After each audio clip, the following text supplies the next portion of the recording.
Hello, good morning, everybody. A very warm and enthusiastic welcome to everyone present here. It is a truly a pleasure to be present at such an esteemed gathering of scholars, education, and students for this one-day national e-seminar on advancements in research methodology, exploring new frontiers in zoological studies. I am Dr. Radu Patil, convener of this e-conference. I am honored to be your anchor for today's program. Before we begin, let us take a moment to acknowledge the institution that has made this academic gathering possible. Satpura Shikshan Prasarak Mandals, Vasantrao Naik Arts, Science and Commerce College, Shada, affiliated with Kavitri Bainabai Chaudhary, North Maharashtra University, Jalgaon. The college has been a guiding light of knowledge, fostering research and innovation in the field of science and beyond. Every successful institution and even background by visionary leaderships and strong supports. I, Dr. R.D. Patil, Head of Departments, also to my express the deepest heartfelt tribute and salute to our inspiration Satpura Shikshan Prasak Mandal's founder chairman, Honorable late Karma Sakshi Nana Sahib Premchand Jadhav, and I also uh, to have made this seminar possible. It is with great respect that I introduce our esteemed patrons, Honorable Bharat Jyoti Srimati Ashatai P. Jadhav, a respected educationalist and the president of Sonamai Shikshan Prasarak Mandal Dude. Her dedication to the field of education has empowered countless students and educators. Her leadership continues in inspire academic growth and innovation. Second, also to your patrons, Honorable Advocate Appa Sahib Sudhirji Jadhav, a leader with a profound vision for academic excellence. He serves as the institution has flourished, promoting quality education and fostering research initiatives. Honorable Professor Bhaiya Sahib Sanjayji Jadhav, as the Secretary of Satpura Shikshan Prasak Mandal, today is a commitment to higher education and research has significantly contributed to the progress of this institution. His efforts ensure that students and scholars receive the best learning opportunities. Honorable So Varshatai Sanjay Jadhav, serving as the Secretary of Sonamai Shikshan Prasak Mandal Dule, she plays a vital role in shaping the academic and administrative framework of the institution, ensuring a strong foundation of educational development. Our administrative uh, Professor Dr. Imanshu H. Jadhav, a dedicated academician and the administrative head of Karma Sakshi Premchand Jadhav Education Campus, Shada. His contributions in the academic and research have been instrumental in guiding students and faculty towards excellence. Today I also briefly introduction of the speakers. A seminar of this caliber is defined by the wisdom and expertise of each speaker. Today we are privileged to have with as distinguished academicians and researchers whose contribution in the field of zoology have been truly remarkable. It is my honor to introduce our esteemed speakers who will be enlightening us with their knowledge as insights. Dr. Manoj Kumar Z. Chopra and Dr. Pramod P. Phirke. While concluding in consulting the way, uh, today's conference convener, I also include and preface of workshop Dr. B.Y. Bagul sir. Over to Dr. B.Y. Bagul sir. Hello. Hello, am I audible, sir? Yes, Yes, sir. yes, sir. You are on. No. Okay. Thank you. Good morning and welcome to everyone who has been a part of this wonderful one-day national level e-seminar on advancement in research methodology, exploring new frontiers in geological studies, organized by IQSC and Department of Geology, Vasantrao Naik, Arts Science Commerce College, Shada. I, Dr. Bagul BY, IQSC coordinator and convener of this seminar, take this opportunity to welcome Honorable Bharat Jyoti Srimati Ashatai Premchandji Jadhav, President Sonamai Shikshan Prasarak Mandals, Dhule, Honorable Advocate Apasaheb Sudhirji Premchandji Jadhav, President SSPM Dhule, Honorable Professor Bayasaheb Sanjayji Premchandji Jadhav, Secretary SSPM Dhule, Honorable So Pratimatai S. Jadhav, Vice President Sonamai Shikshan Prasarak Mandas Dhule, Honorable So Vashatai S. Jadhav, Secretary Sonamai Shikshan Prasarak Mandas Dhule, Dr. Himanshu S. Jadhav, Administrator Karmasakshi Nana Sahib Premchand Jadhav, Educational Campus Shahada, Sri Sanjay ji Rajput sir, Coordinator SSPM Dhule, invited resource persons Dr. Manoj Kumar Z Chopra, Associate Professor in Zoology, MJ College Jalgaon, and BOS Chairman in Zoology, Kavitri Bainabai Chaudhary, North Maharashtra University Jalgaon. Second resource person Dr. Pramod P. Phirke, Associate Professor, Department of Zoology, Ferguson College, Pune. Honorable dignitaries and participants, this seminar mainly aims to bring together researchers, academicians, and students to discuss innovative techniques and emerging trends in geological research. This seminar will provide a platform for knowledge exchange, fostering the interdisciplinary collaboration and promoting advancement in research methodologies for a deeper understanding of animal sciences. Experts from various fields will share insights on novel approaches, data analysis techniques, and the latest technological developments shaping geological studies. This seminar focuses on the latest innovations and methodologies transforming geological research. This topic highlights cutting-edge techniques, data-driven approaches, and interdisciplinary strategies that enhance the understanding of animal biology, behavior, and conservation.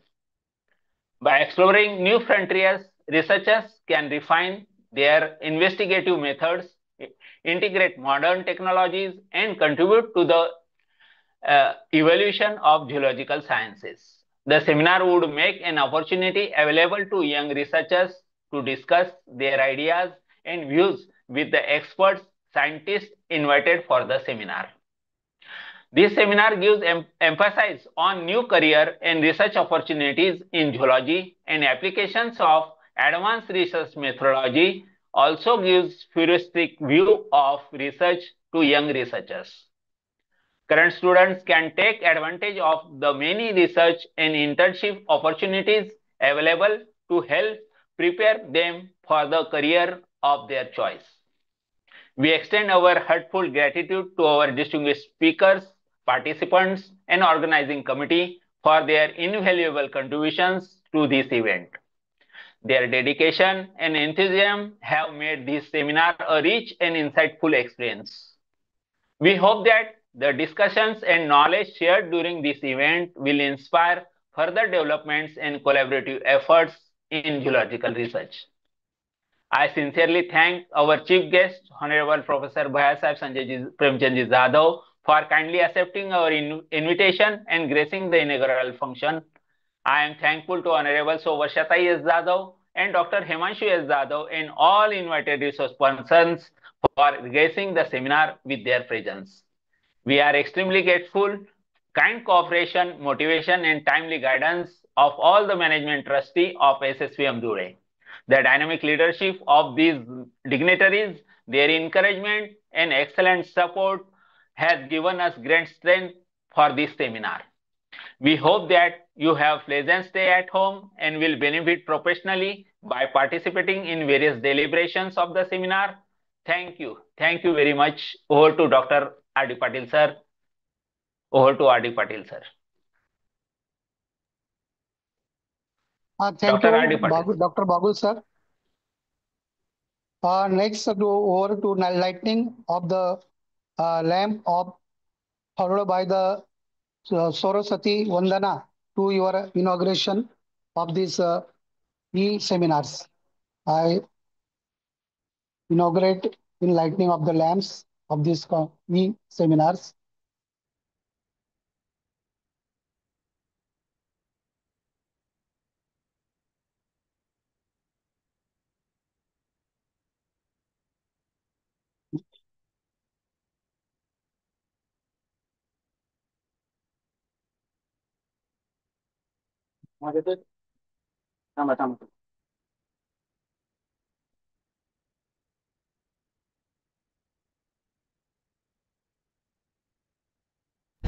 शुभं कुरु त्वं कल्याणम् आरोग्यं धनसम्पदः शत्रुबुद्धिविनाशाय दीपज्योतिर्नमोऽस्तु ते दीपज्योतिर्नमोऽस्तु ते शुभं कुरु त्वं कल्याणम् आरोग्यं धनसम्पदः.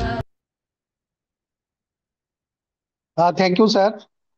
After this brief introduction, now I would like to invite Honorable Principal of our college, Dr. D.D. Rathod, sir, for inaugurating these functions. I over to Dr. D.D. Rathod, sir, Principal of our college, to Okay, inaugurate sir. the Okay. speech. Clear my sound, sir? Yes, Hello. yes, yes. Clear sound, sir? Yes, sir. Okay. Good afternoon, everybody. Founder, President, Karma Sakshi, Nana Sahib, Honorable Bharat Jyoti, Srimati Ashatai Jadhav, President Sonabai Shikshan Prasarak Mandal Dhule, Honorable Advocate Appa Sahib Jadhav, President Satpura Shikshan Prasarak Mandal Dhule, Honorable Professor Dr. Bhaiya Sahib Ji, Sanjay Ji Jadhav, Secretary Satpura Shikshan Prasarak Mandal Dhule, Honorable Sau Varshatai Sanjay Ji Jadhav, Secretary Sonabai Shikshan Prasarak Mandal Dhule, and youngest Professor Dr. Himanshu Ji, Administrative Head KPL Education Campus Shada. I am Dr. Rathod. Welcome to you all the conference as the principal of the college. First of all, I pay my heartfelt tribute to the revered memories of the founder president, the Honorable Karma Sakshi, late Nana Sahib Ji Jadhav. I express my regard, Honorable Ashatai Bharat Jyoti Jadhav, and college running fast up the path of progress under the guidance of the Honorable Advocate Appa Sahib, the President of Satpura Shikshan Mandal Dhule, Honorable Bhaiya Sahib Jadhav, of the Secretary of the Satpura Shikshan Mandal, Honorable Pratibhatai Jadhav, Honorable Sau Vasyatai Jadhav, Secretary Sonabai Shikshan Mandal, and the Guide District Ekta Ayukta, we are marching towards progress under the guideline of this great person. I also express my thanks to our youngest administrative head, Dr. Himanshu Ji, and the dynamic personality for this brilliant work.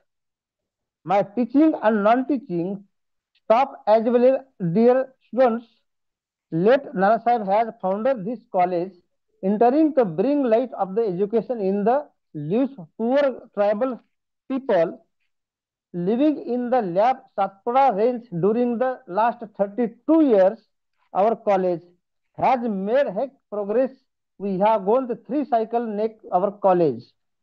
Good infrastructure, rich library, specific for playground, well environment and the advanced laboratories, every green garden, 24-hour free Wi-Fi network of the students, and all internet things are provided by the institution.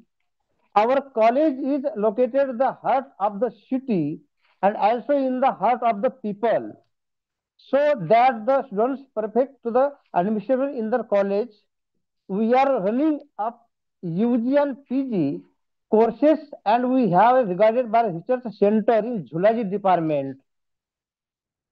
Our Zoology department with well inquired laboratories, mature research facilities, and the provided by students with the hand-on experience in the various aspects of zoology. Our entire staff is a sincere and hardworking. We all running on the path of successful under the immediate guidance of the respected management. Best wishes for the progress organization committee and the both resource person successful in the event our email conference. Thank you so much.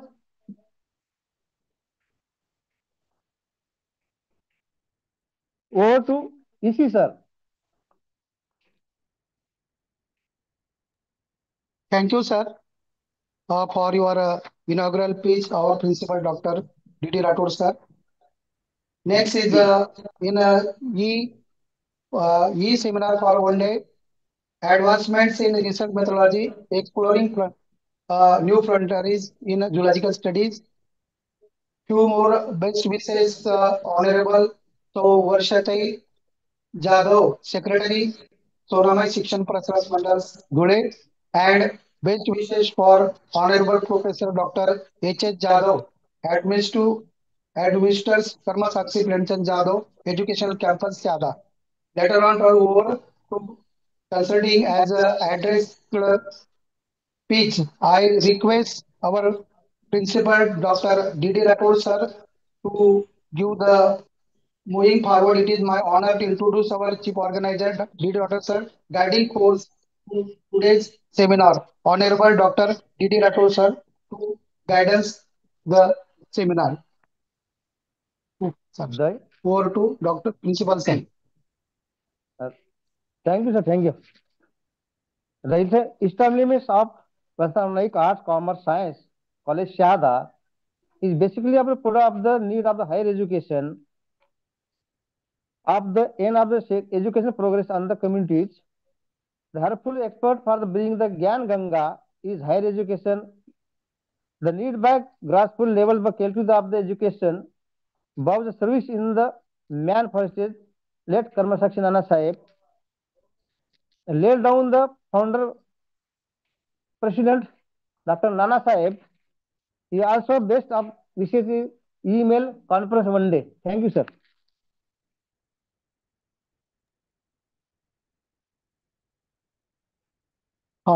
Thank you, sir, for your guiding the conference. Speaker. For concerning the overall to inauguration functions, I request to Professor R.N. Gira sir to conclude co-convener of this today's e-seminar to inauguration functions vote of thanks. I over to Professor R.N. Gira sir. On behalf of Vasantrao Naik Arts, Science and Commerce College, Shahada, I sincerely express my gratitude to all who contributed to the successful organization of this seminar. I humbly pay tribute to Karmasakshi, late Honorable Nanasaheb Premchandji Jadhav, Founder President, Satpura Shikshan Prasarak Mandal, Dhule. I also seek the blessings of Honorable Bharat Jyoti Ai Sahib Ashatai Jadhav, President, Sonamai Section Prasarak Mandal, Dhule. Our sincere gratitude to Honorable Advocate Appa Sahib Sudhirji Jadhav, President, Satpura Section Prasarak Mandal, Dhule, and Honorable Ms. Pratimatai Sudhirji Jadhav, Vice Chairman, Sonamai Section Prasarak Mandal, Dhule, for their continued encouragement and kind support for the organization of this event.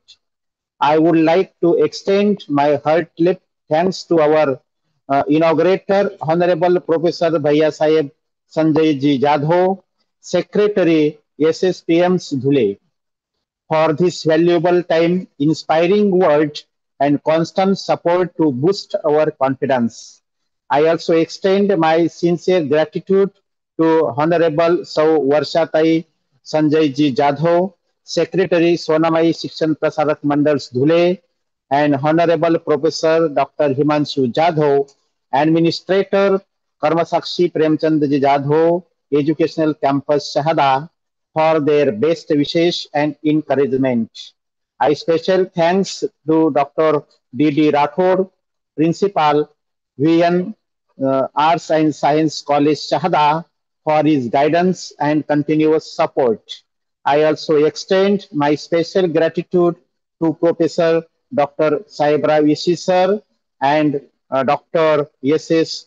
Dr. G. A. Padgham sir, Dr. S.D. Khairnar sir, for their technical support, which has ensured the smooth continuation of this event. I am thankful to all the dignitaries, participants of this IKS seminar, and would like to thank all the faculty members and their students for being part of these events. Thank you, Sirji. Over to Dr. R.D. Patil, sir. Thank you. Thank you, Professor Arengirasi, sir. Now, I would like to invite my colleagues and co-convener of today's e-seminar, Professor Dr. SACC, sir, to introduce the first resource persons of this invited lectures, Dr. Chopra, Manoj Chopra, sir. I request to Dr. EC, sir, to introduce the resource persons of Chopra, sir. Over to Dr. EC, sir.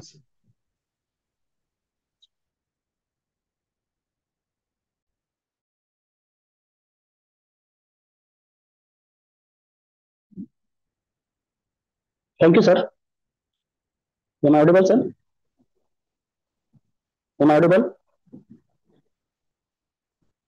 Yes. Thank you very much, sir. Ladies and gentlemen, it is our great pleasure to introduce our esteemed guest, Honorable Dr. Manoj Kumar Jimbarlal Chopra. He is an associate professor at MJ College, Jalgaon, and chairman of the board of study in zoology at KBC NU Jalgaon. Honorable Dr. Manoj Kumar Chopra, sir, is a renowned zoologist with a strong academic background, having completed his PhD in zoology from North Maharashtra University, Jalgaon. He has a vast teaching experience of 26 years with 13 years of experience in teaching graduate and postgraduate students. Honorable Dr. Manoj Kumar Chopra, sir, is a prolific researcher with a strong focus on research methodology. He has developed several innovative devices, including the advanced blood smearing devices system to detect the behavior of fish to identify water pollution and contamination level, spider silk harvesting device, and Drosophila rearing and culturing device, for which he has been awarded several patents. He has also received several awards and honors, including the Utkrishta Shikshak Best Teacher Award from the Kavitri Bahanabai Chaudhary, North Maharashtra University, Jalgaon, Adarsh Shikshak Puraskar from Shiv Charan Ujjankar Foundation, Muktai Nagar, and Best Scientist Award from Shiv Charan Ujjankar Foundation, Muktai Nagar. Dr. Chopra sir has also developed two smartphone based applications for students fraud detection and identification key for spiders, and has served as a research person at various seminars and workshops. We are honored to have Dr. Chopra join us today as a guest at our virtual seminar on research methodology organized by Zoology Department, Vasantrao Naik, Art, Science and Commerce College, Shahada. His expertise and insights will undoubtedly enrich our understandings of research methodology, and we look forward to his presentation. Honorable Dr. Manoj Kumar Chopra sir, we are delighted to have you as our esteemed guest today. We respectfully request you to deliver your speech on the topic of advancement in research methodology, exploring new frontiers in zoological study. Dr. Manoj Kumar Chopra sir. Thank you.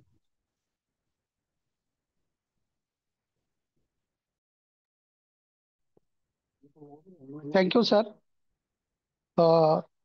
Thank you, Dr. EC. Introduction of a resource person. Now, I would like to invite Professor Dr. Manoj Kumar Chopra Sarji to deliver speech as today's theme of the e-seminars, advancement in research methodology, exploring new frontiers in zoological studies, and the title of the lectures as Advancement in Research Methodology, Exploring the New Frontiers in Zoological Studies.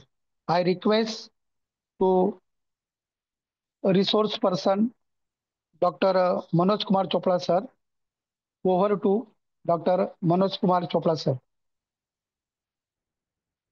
Thank you, sir. Thank you very much for inviting me. Am I audible? Yes, Yes, you sir. are audible. Okay. Thanks to invite me for the e-seminar on the research methodology. First of all, I would like to express my thanks to the entire management committee of this e-seminar, Dr. R.D. Patil sir, then the principal D.D. Rathore sir, the management secretary Sanjay Jadhav sir, and Girase sir, Ishi sir, and all the staff of the Vasantrao Naik College. Is it visible, my presentation? Yes, sir, you are visible, sir. Yes, sir. Presentation is also visible, sir.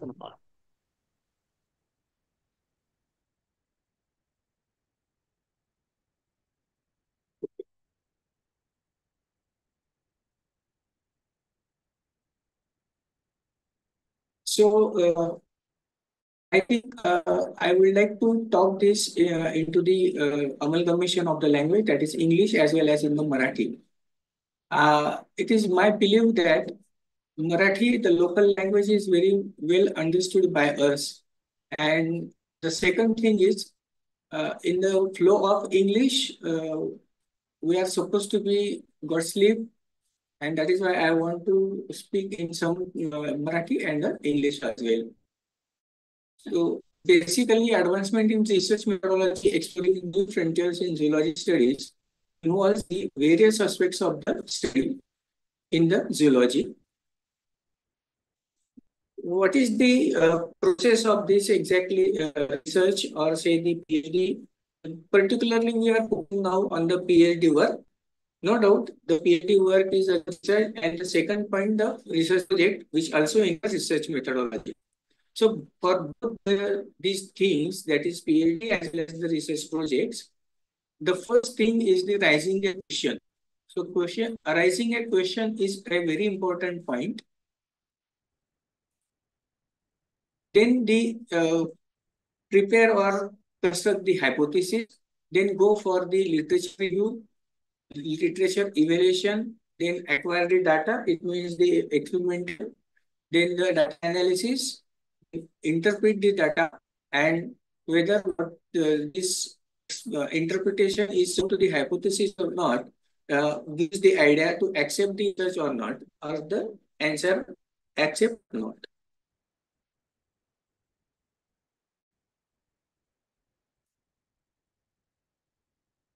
मला असं वाटतंय की हे चित्र जे बघताय आपण, जर विद्यार्थी कोणी असतील तर ते मला सांगू शकतात की कशाचं हे चित्र आहे.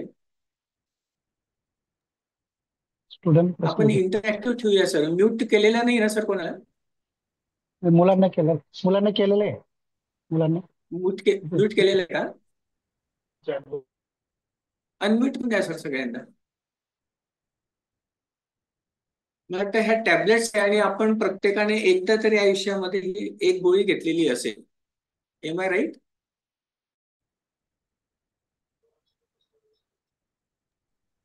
Yes sir. येस. आता ही गोळी घेताना कधी आपल्या मनामध्ये प्रश्न आला का की बाबा ही गोळी खरंच औषधापासून तयार झाली आहे का, याच्यात औषध असेल का, याच्याने मला बरं वाटेल का? असे कोणतेच प्रश्न आपल्याला पडत नाही. आपण दिल्याप्रमाणे, डॉक्टरांनी सांगितल्याप्रमाणे औषध घेतो, आपल्याला बरं वाटायला लागतं, आणि मग आपण आपल्या नॉर्मल आयुष्याला जगायला सुरुवात करतो. So basically what is behind this is the question arise होणे हे खूप इम्पॉर्टंट आहे, आणि ते अराईज झाल्यानंतर त्याला पूर्ण करणे हे तितकंच महत्वाचं आहे.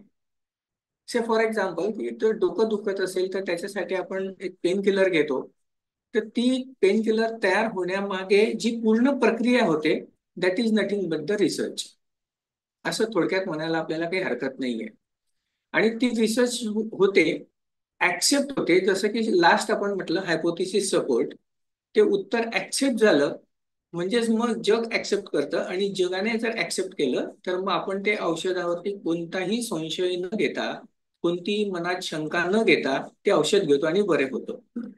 मग हा जो इतका मोठा प्रवास आहे, हा प्रवास आपण आपल्या रिसर्चमध्ये सुद्धा पूर्णपणे करायचा असतो, की आपल्या केलेल्या कामावरती जगाने मान्यता दिली पाहिजे, जगाने ते ऍक्सेप्ट केलं पाहिजे, आणि ते आपल्याला आपण जे काही केलेलं आहे ते पुढे गेलं पाहिजे. So the question occurs to or is posed to the researcher for which that researcher has no answer. So for example, इथे एक एक्झाम्पल घेतलेलं आहे. टायटल कसं असेल किंवा क्वेश्चन काय आहे माझ्या टॉपिकचं, तर what is the impact of microplastic on the growth and reproduction of exotic animals in the Girnar river, Jalgaon, Maharashtra, India. Actually आता हा प्रश्न कसा असायला पाहिजे, तर बघा त्याला खाली उदाहरण दिलेलं आहे त्याचं परत, की what if microplastic affect the growth and reproduction of aquatic animals in the Girna River, Chelgaon, Maharashtra, India. So म्हणजे त्याच्यातून काय व्हायचंय की question needs to be, unmute करा, ज्यावेळेला बोलायचं असेल ना आपल्याला त्यावेळेलाच आपण अनम्यूट करा, तोपर्यंत सगळ्यांनी म्यूट ठेवायचंय mic. The question needs to be converted to an appropriate problem statement like that documented in research proposal. तर आपला प्रॉब्लेम असा मांडला गेला पाहिजे की तो सहज आपल्याला समजेलही आणि समोरच्याला वाचल्यानंतर ते क्लिक होईल की आपल्याला एक्झॅक्टली काम काय करायचं आहे किंवा काय काम झालेलं आहे.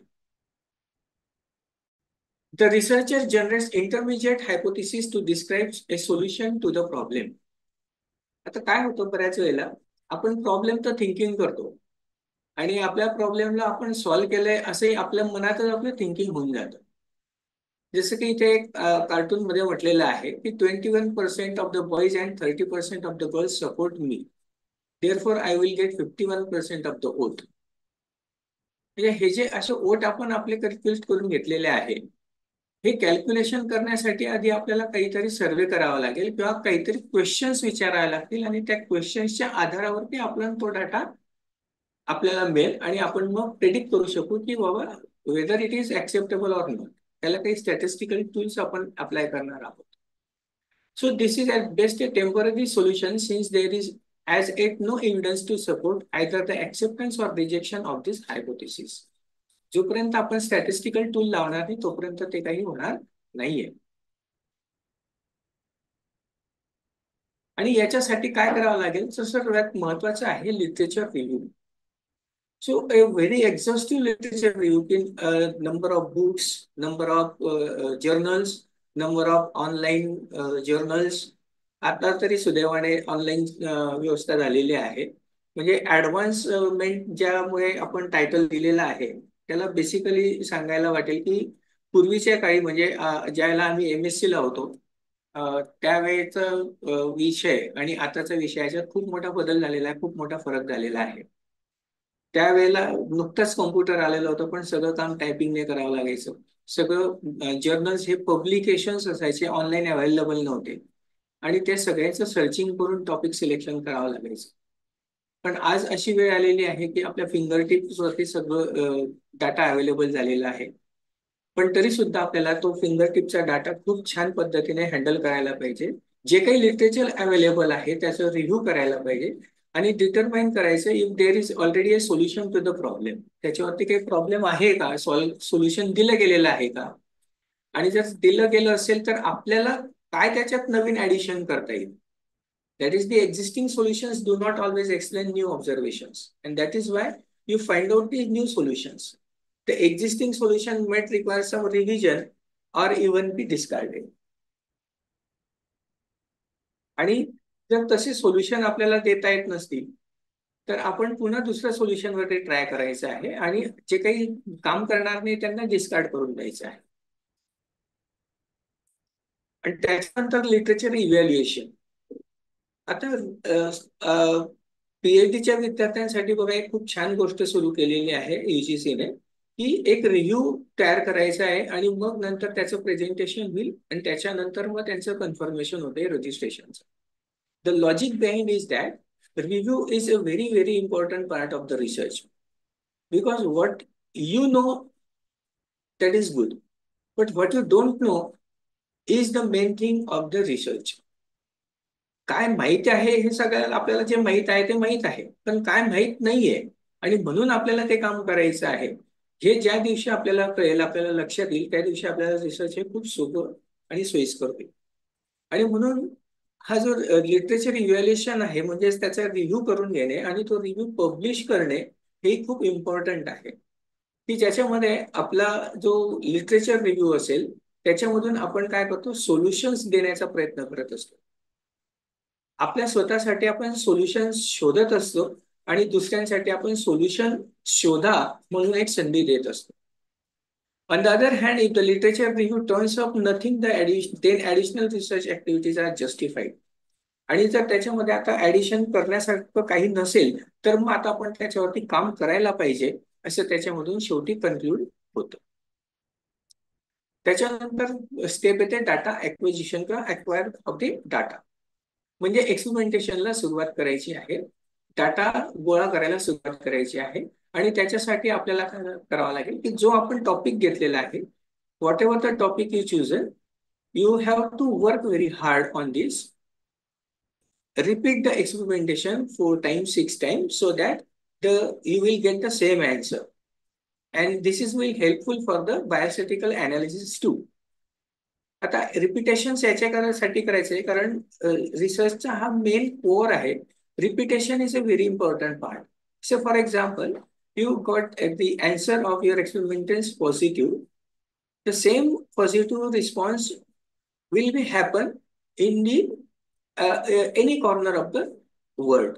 कोणत्या तरी जगाच्या पाठीवरती कुठेतरी सेम काम जर झालं तर तिथे सुद्धा त्याच्यासारखेच अँसर्स मिळायला पाहिजे, उत्तर मिळायला पाहिजे असं अपेक्षित आहे.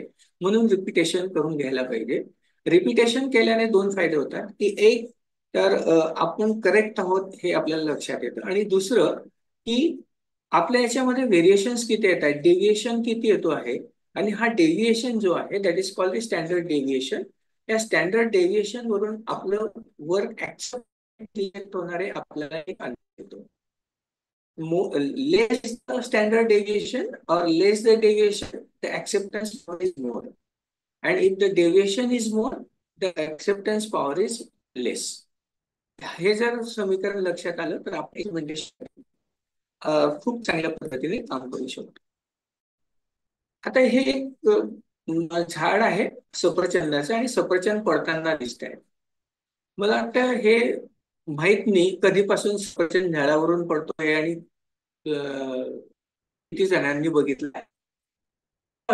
एका जणाने बघितलं आणि त्याला काहीतरी सुचलं, that is arising of a question.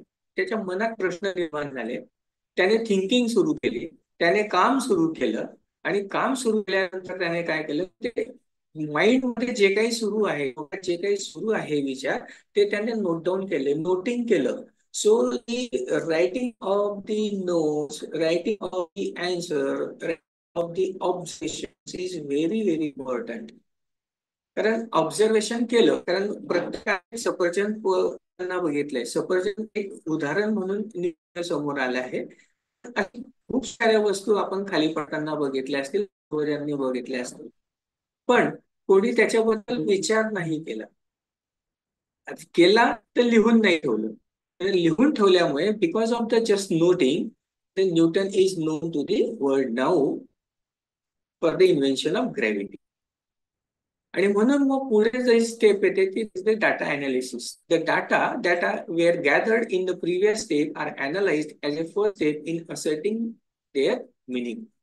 जो काही डाटा खूप येतो, डाटा खूप गोळा करता येतो, पण त्या डाटाला अनालिसिस करणे हा सुद्धा एक महत्वाचा भाग आहे. डाटा अनालिसिस करताना आपल्याला कोणत्या टेस्ट लावायच्या आहेत, आपल्याला कोणते कॅल्क्युलेशन्स करायला लागतील, इव्हन आपल्याला डाटा कलेक्ट कसा करायचा आहे हे सुद्धा बघणं खूप इम्पॉर्टंट आहे. कारण त्याच्यानंतर आपण डाटा अनालिसिस छान करू शकतो.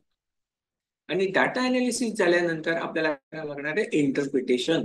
कोरिलेशन मांडायचं आहे की हा जो माझ्याकडे डाटा आहे से फॉर एक्झाम्पल की एक फूड तयार केलेलं आहे आणि ते फूड तयार करून आपण आपल्या फिशला खायला दिलेलं आहे. तर ते फूड दिल्यानंतर फिशच्या क्वालिटीमध्ये काय फरक होतो, त्याचं वेट गेन होतंय का, त्याचे फ्लेशच्या इन्ग्रेडियंट्स मध्ये काही बदल होतोय का, प्रोटीन व्हॅल्यू वाढते आहे का, ओमेगा फॅटी 3 ऍसिड जे आहे ओमेगा 3 ते इन्क्रीज होत आहे की डिक्रीज होत आहे, हे सगळं ज्याला आपण अनालिसिस करू, ते अनालिसिस केल्यानंतर कोरिलेशन करता येईल whether my food is effective or not. आणि हे ज्याला एक कोरिलेशन आपण मांडणार आहे त्याच्यानंतरच आपल्याला इंटरप्रिट करून सांगता येईल स्टॅटिस्टिकल टूल्स लावून की मी आता ऍक्सेप्ट करायचं की नाही करायचं. आणि हे इंटरप्रिटेशन त्यातल्या त्यात खूपच महत्वाचं आहे. आणि मग त्याच्यावरून ठरणार आहे whether hypothesis supportive or not. म्हणजे हायपोथिसिस काय आहे, परत आपला पहिला प्रॉब्लेम येतो की आपण जी थिंकिंग केलेली, आपण जो विचार केला होता की बाबा मी जे फिश फूड तयार करत आहे ते फिश फूड किंवा मी आता ज्या प्लांट एक्स्ट्रॅक्टला घेतलेलं आहे आणि असं ठरवलंय की याची अँटी कॅन्सर ऍक्टिव्हिटी आहे. से फॉर एक्झाम्पल की कांचनार नावाची एक वनस्पती आहे आणि ती थायरॉइड कॅन्सरवरती खूप छान इफेक्टिव्ह म्हणून काम करू शकते असं मला वाटतंय, कारण कांचनार आयुर्वेदामध्ये थायरॉइड साठी दिलं जातं. आता आयुर्वेदामधला हा संदर्भ घेऊन आपण ज्यावेळेला पुढे कामाला जातो त्यावेळेला what we do as an experiment, we perform experiment on the cell line, cancer cell line. We prepare an extract or nanoparticles or the safe purified extraction of this extract, the active molecule, and get the experiment on the cell line, and we will get the answer. आता मनामध्ये काय होतं की मला कुठेतरी संदर्भ मिळाला होता. I got some reference in the literature that the kanchnar is used as a remedy for the thyroid gland. So I correlate this with the modern experimentation, modern science, and I will try to find out the which ingredient is responsible for this cancer or say the thyroid cure. आणि त्याच्यासाठी मग मी experiment केला. ठरवलं असं होतं की आयुर्वेदाने म्हटल्याप्रमाणे माझं कांचनार जे आहे कांचनारचा एक्स्ट्रॅक्ट हा थायरॉइड कॅन्सर बरा करेल. हे झालं हायपोथेसिस. सगळं एक्सपेरिमेंटेशन केलं, डाटा कलेक्ट केला, डाटा अनालिसिस केला, डाटा इंटरप्रिट केला आणि त्याच्यानंतर जर मला आन्सर मिळालं असेल की yes there is a difference, ज्याच्यामध्ये एक आपण नॉर्मल ठेवतो त्याच्यानंतर एक आपण डिसीज ठेवतो आणि त्या दुसऱ्या डिसीजला आपण औषध देतो. ज्याला औषध दिलं नाहीये ते जर तसंच राहिलं आणि ज्याला औषध दिलेलं आहे त्याच्यामध्ये जर बदल दिसला तर हे हायपोथेसिस ऍक्सेप्ट झालं, कारण आपण म्हटलं होतं की बाबा याच्याने फरक पडतो. पण नल हायपोथेसिस काय म्हणतं त्याच्या अगेन्स्ट की no there is no change. आणि जर खरंच उत्तर नाही आलं असेल तर हायपोथेसिस हा रिजेक्ट होतो. तर हे जे मेकॅनिझम आहे हायपोथेसिसचं, हे हायपोथेसिसचं मेकॅनिझम शेवटच्या क्षणाला आपल्याला निर्णय देतं की तुमचं जे काम झालेलं आहे ते ऍक्सेप्टेबल आहे की नॉट ऍक्सेप्टेबल आहे. But listen very carefully, the statement is that, इथे एक गोष्ट लक्षात घेण्यासारखी आहे. उत्तर निगेटिव्ह मिळालं, if you got the answers negative, so don't be bother about that, your entire study is fail. तुमचं पूर्ण काम जे आहे, पूर्ण अभ्यास जो आहे, एक्सपेरिमेंटेशन आहे, हे फेल झालं असं समजू नका. कारण ज्या वेळेला लाईटाचा शोध लागला त्याला एडिसनला फर्स्ट अटेम्प्ट मध्येच ते आन्सर नाही मिळालं. त्याने 900 टाइम्स ते केलं आणि त्याच्यानंतर त्याला ते सक्सेस मिळाला. म्हणून त्याने ते जे नाही सक्सेस झालेले होते, जे अनसक्सेस होते, ते सुद्धा त्याने सांगितलं जगाला. म्हणजे याच्यावरून असं लक्षात येतं की सक्सेस प्रत्येक गोष्टीचा पॉझिटिव्ह येईल असं नाहीये, आणि जर असं असेल तर काम करायची गरजच नाही. आणि म्हणून लक्षात घ्या की निगेटिव्ह आले तर निगेटिव्ह आले, यू पब्लिश इट. सांगा बाबा की या रस्त्याने जर गेले तर उत्तर मिळत नाही. जगाला हे जर कळलं तर पुन्हा सगळे लोक त्या रस्त्याने जाणारच नाही. वेळ वाचेल, पैसा वाचेल, केमिकल्स वाचतील, निसर्ग वाचेल. So the ultimate aim of the research is that you have to provoke the entire community whether you go for this side or not.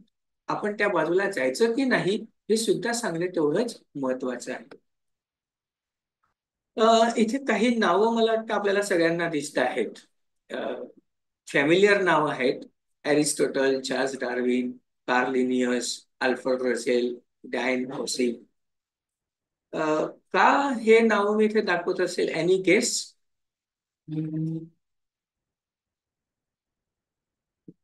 कोणी सांगू शकेल?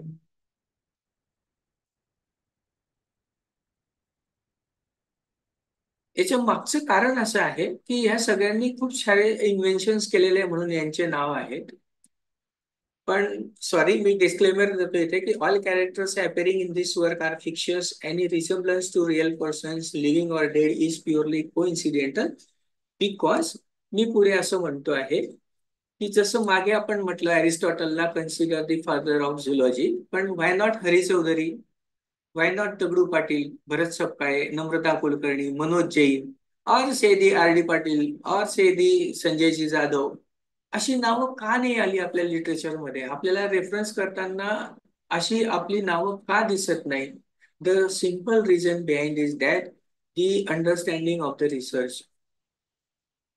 आणि अंडरस्टँडिंग ऑफ रिसर्च कळलं तरी आपण त्याला तितकं सिरियसली घेत नाही. त्याच्यामध्ये दुसरीही काही कारणं आहेत की काही प्रॉब्लेम्स आपल्याला याच्यामध्ये पडलेली असतात आणि ही प्रॉब्लेम्स सॉल्व्ह करूनच आपल्याला पुढे जायचं असतं. आपण रिझल्ट घेतो, आपण अंडरस्टँडिंग करतो, but we are not go for the publication, and that is why the last step of the research is the publication. Publication in the form of literature, publication in the form research article, publication in the form of patent too.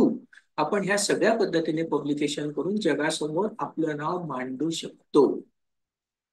So why publication is important? Dissemination of the knowledge. तुमचं जे तुम्ही knowledge gain केलेलं आहे, तुम्ही जे knowledge मिळवलेलं आहे by the experimentation, you have to put in front of the world. जगाच्या समोर ते ठेवायचं आहे. Peer review and validation. त्याचं पीयर रिव्ह्यू होईल, त्याचं अनालिसिस होईल आणि त्याच्यानंतर त्याला व्हॅलिडेट केलं जाईल. येस, इट इज ऍक्सेप्टेबल, आणि ते पब्लिश होतं आणि नंतर आपलं नाव हे जगासमोर जातं. And building reputation and career advancement. ह्या लास्ट पॉईंटसाठी आपण सगळेजण सध्या काम करत आहोत की करिअर ऍडव्हान्समेंट, कॅश आहे, रिसर्च पेपर सांगितले आहेत. हो, no doubt. But proper investigation करून रिसर्च पब्लिकेशन्स आपल्याला आपलं रेप्युटेशन बिल्डिंग करायला सुद्धा हेल्प करतात. सो जसं की मी प्रॉब्लेम म्हटलं की रिसर्च करायचं सगळ्यांना खूप आवडतं आहे, but there are some problems in the or say the bottleneck problems into the entire journey of the research. Few of them are the lack of commitment in research work because of काही वेळेला आपली commitment कमी पडते. आपण आपलं जी क्षमता द्यायची आहे रिसर्च साठी ती कमी पडते. कारण काय आहे की काय करणार बाबा, पीएचडी झाल्यानंतर मला नोकरी मिळेलच का याची काही खात्री नाही आहे, म्हणून तो रिलक्टंट होतो आणि काम करत नाही. No incentive for good research. मी खूप छान काम करतोय पण मला काहीच मिळत नाहीये. No institutional system for filing a patent application for any invention and sharing the benefit between researcher and institute. असं कोणत्याच रिसर्च सेंटरमध्ये किंवा आपल्या इन्स्टिट्यूट कॉलेजेसमध्ये अशी सोय केलेली नाहीये, जी फॉर्च्युनेटली आता सुरुवात झालेली आहे. आम्ही नुकताच आमच्याकडे एक MOU साईन केला एका लायब्ररी सोबत, विगो सोबत, की ते आपल्याला पेटंट करण्यासाठी हेल्प करणार आहेत, फायनान्शियल सपोर्ट सुद्धा करणार आहे. अशा पद्धतीने जर आपण प्रत्येक कॉलेजेसमध्ये, इन्स्टिट्यूशन्समध्ये जर असे प्रयत्न केले तर नक्कीच आपल्या कामाला रेकॉग्निशन मिळेल. पण असं होत नाही म्हणून सुद्धा आपली रिसर्च होत नाही. Lakh of research friendly curriculum. काय की आपलं जे करिक्युलम तयार केलेलं आहे तेच परंपरेने आलेले काही पॉईंट्स आहेत, आपण तेच पुढे नेतो आहोत. रिसर्च मेथडॉलॉजी म्हणून आपण एक पॉईंट TYBSC ला ऍड केला होता, परत तो काढला गेला आणि आता त्याला रिसर्च प्रोजेक्ट नाहीये.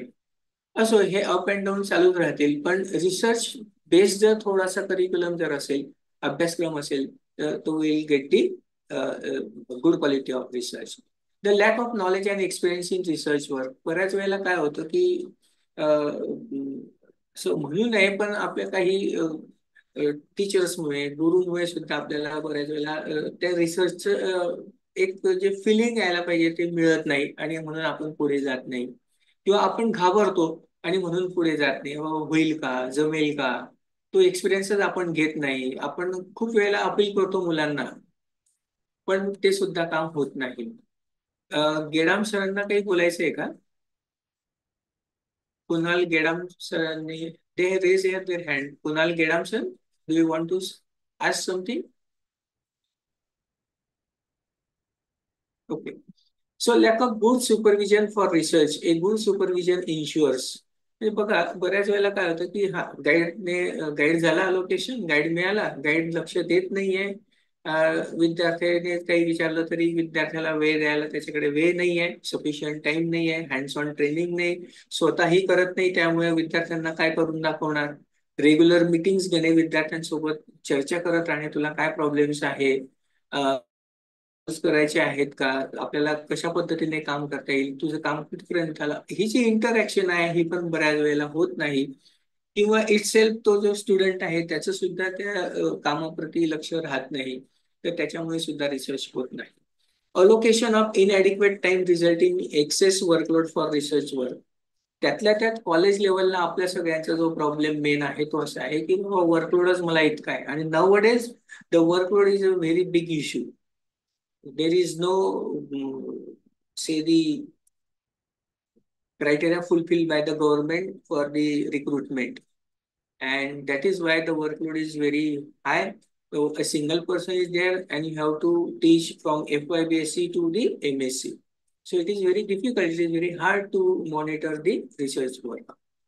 Lack of required instruments and reagent, again the issue because of the nowadays government lag behind to fund the grant for the research for the instruments and the reagents, and that is why आपण research करू शकत नाही.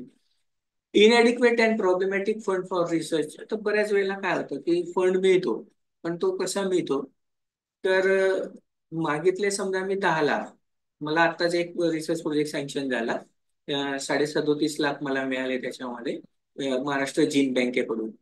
पण बघा काय झालं की मला मायनर पार्ट्स जे आहेत ते इन्सेक्ट डायव्हर्सिटीवरती काम करायचं आहे. त्याच्यासाठी मला स्टिरिओझूम मायक्रोस्कोप परचेस करायचा होता ऍडव्हान्स, ज्याच्यामध्ये सगळं अनालिसिस मला खूप फाईन पद्धतीने करता येईल. त्याची मी डिमांड केली, पण मला त्याच्यासाठी फंड दिला नाही. So the not enough fund for the all, म्हणजे मला जे पाहिजे ते मला काही मिळत नाही. सो this is again a problem. But still, we are working on the some aspects of the other activities.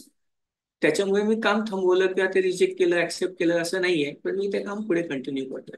Huge gap between the propose fund and allocated fund. ते example मी आता दिलं की मी प्रपोज केलं काही आणि मला मिळालं काही. Time gap between allocation of fund and research schedule. आता आपण आपल्या त्याच्यात म्हटलेलं असेल त्यांनी टाइम लाईन द्या, आपण टाइम लाईन देतो, पण आपल्याला बऱ्याच वेळेला एक वर्षानंतर त्यांचं उत्तर मिळतं की तुमचा प्रोजेक्ट सँक्शन झाला. त्याच्यानंतर अमाऊंट ही परत कधीतरी 2-3 महिन्यांनी येते. जसं VCRMSच्या बाबतीत आपल्या बऱ्याच जणांना अनुभव आला असेल की पत्र तर मिळालं की सँक्शन झालं, अमाऊंट पडली 2 महिन्यानंतर. मग काम केव्हा करणार ना, आपलं शेड्यूल डिस्टर्ब होऊन जातं आणि त्याच्यामध्ये मग आपलं काम हे राहून जातं. So usually no fund for long term project for individual researcher. बऱ्याच वेळेला असं होतं की इंडिव्हिज्युअल रिसर्चरला असा मोठा प्रोजेक्ट मिळत नाही. No allocated fund for maintenance repairing the valuable instruments. हा एक खूप मोठा इम्पॉर्टंट पॉईंट आहे की इन्स्ट्रुमेंट असतात, पण इन्स्ट्रुमेंट आहे शेवटी ते, तर ते खराब होतं आणि ते खराब झालं की मग नंतर आपल्याला काम करता येत नाही. तर त्याच्यासाठी जर ऍडिशनल काही फंड मिळाला तर आपल्याला ते सोयीचं होऊ शकतं. Insufficient fund for good publication. पब्लिकेशन्सला हल्ली काही ठिकाणी चार्जेस घेतात आणि ते चार्जेस आपण बिअर करू शकत नाही, म्हणून सुद्धा रिसर्च करायचं नाही असं मनामध्ये एक निगेटिव्ह पॉईंट येऊन जातो. Lack of central laboratory and related facilities in many institutes. इन्स्ट्रुमेंटच नाही आहे तर सेंट्रल लॅब हा परत एक लांबची गोष्ट होऊन जाते, त्याच्यामुळे पण आपलं काम थांबतं. Lack of research project cell councils in many institutes resulting in any adequate guidance by the institute. तर अशा जर फॅसिलिटीज नसेल तर त्या रिसर्चचं गायडन्स पण त्या इन्स्टिट्यूटमधून मिळत नाही. कोलॅबरेटिव्ह अप्रोच जो व्हायला पाहिजे, एक कॉलेज दुसऱ्या कॉलेज सोबत असेल किंवा इन्स्टिट्यूट सोबत असेल किंवा रिसर्च इन्स्टिट्यूट सोबत असेल, तर असं कोलॅबरेटिव्ह अप्रोच असेल तर त्याच्याने सुद्धा आपलं काम चांगलं होऊ शकतं. Inadequate resources and staffs for research quality control such as plagiarism check, thesis writing format check, biosafety ensures, and ethical assurance, etc. तर बऱ्याच वेळेला काय होतं की हे नियम्स आहे, हे rules and regulation, we have to obey this, we have to follow the rules and regulations. आणि याच्यामुळे पण बऱ्याच वेळेला काय होतं की जाऊ द्या बाबा, कोण आता ते, मी तर खूप पत्र व्यवहार केला, there are so many correspondence with the biosafety regulatory authorities, ethical authorities, but there is no response. आणि त्याच्यामुळे सुद्धा आपल्याला रिसर्च मधून इंटरेस्ट होतो. So what is the research problem? So research problem, the term problem means a question or issue to be examined. ती simple भाषेमध्ये म्हणजे काय, की एक अशी समस्या की ज्याला आपल्याला आता सोडवायचं आहे, त्याच्यासाठी आपल्याला काहीतरी एक्झामिन करावं लागेल, तपासावं लागेल. Research problem refers to some difficulty need which is a researcher experiences in the context of either theoretical or practical situation and wants to obtain a solution for the same. एक असा problem, त्याच्यावरती solution शोधायचं आहे, may be theoretical असेल, may be practical असेल. In the today's scenario, in the zoological subject or the today's lecture, the practical situation is very important. A research problem is a statement about an area of concern, a condition to be improved, a difficulty to be eliminated, or a troubling question that exists in scholarly literature, in theory or in practice, that points to the need for meaningful understanding and deliberate investigation. बघा, एक अशी परिस्थिती की ज्याला आपल्याला improve करायचं आहे, ते पण आपल्याला रिसर्च प्रॉब्लेम म्हणून घेता येईल. काहीतरी डिफिकल्टी आहे, ती सोडवायची आहे, हा सुद्धा रिसर्च प्रॉब्लेम होऊ शकतो. काही प्रश्न हे वारंवार त्रास देत आहेत, लिटरेचरमध्ये काही प्रश्न हे वारंवार रिपीट होत आहेत, प्रॅक्टिकली किंवा थिअरॉटिकली सुद्धा, तर त्यांना सुद्धा आपल्याला ऍड्रेस करायचं आहे. हे सगळं इन्व्हेस्टिगेशन, हे सगळं त्या रिसर्च प्रॉब्लेम्स मध्ये समाविष्ट होतं. The purpose of a problem statement is to introduce the reader to the importance of the topic. आता प्रॉब्लेम का सांगायचा आहे, कारण जो रीडर आहे, जे वाचणारे आहेत, त्यांना त्याचं इम्पॉर्टन्स हे पटकन लक्षात आलं पाहिजे, त्यांना समजलं पाहिजे. आणि ते जर समजलं तर तो रीडर वाचतो आणि मग तो पुढे जाईल. Then only the reader is read it and follow it. The significance of the study and the research questions or hypothesis places the problem into a particular context that defines the parameters of what is to be investigated. इतकं सुटसुटीत आणि concise असावं की ते पटकन लक्षात येईल की तो पॉइंट काय आहे आणि त्याचे पॅरामीटर काय असतील आणि काय इन्व्हेस्टिगेशन होणार आहे. It provides the framework for reporting the results and indicates what is probably necessary to conduct the study and explain how the findings will present this information. Answer सुद्धा इतकं प्रिसाइजली द्यायचं आहे की त्याच्यातून काय इंडिकेट काय म्हणायचंय आपल्याला हे पटकन लक्षात येईल आणि त्याच्यामुळे काय उत्तर मिळालं, त्याच्यातून काय सोल्युशन मिळालं आणि काय बेनिफिट होईल, काय फायदा होईल, हे सुद्धा आपल्याला पटकन कळेल. सो सोर्सेस ऑफ प्रॉब्लेम्स, प्रॉब्लेमचे सोर्सेस काय काय आहे? So the reading, academic experience, daily experience, exposure to field situations, consultations, brainstorming, research आणि intuition. ह्या सगळ्या गोष्टींमधून आपल्याला आपले प्रॉब्लेम्स हे सॉल्व्ह करता येऊ शकतात.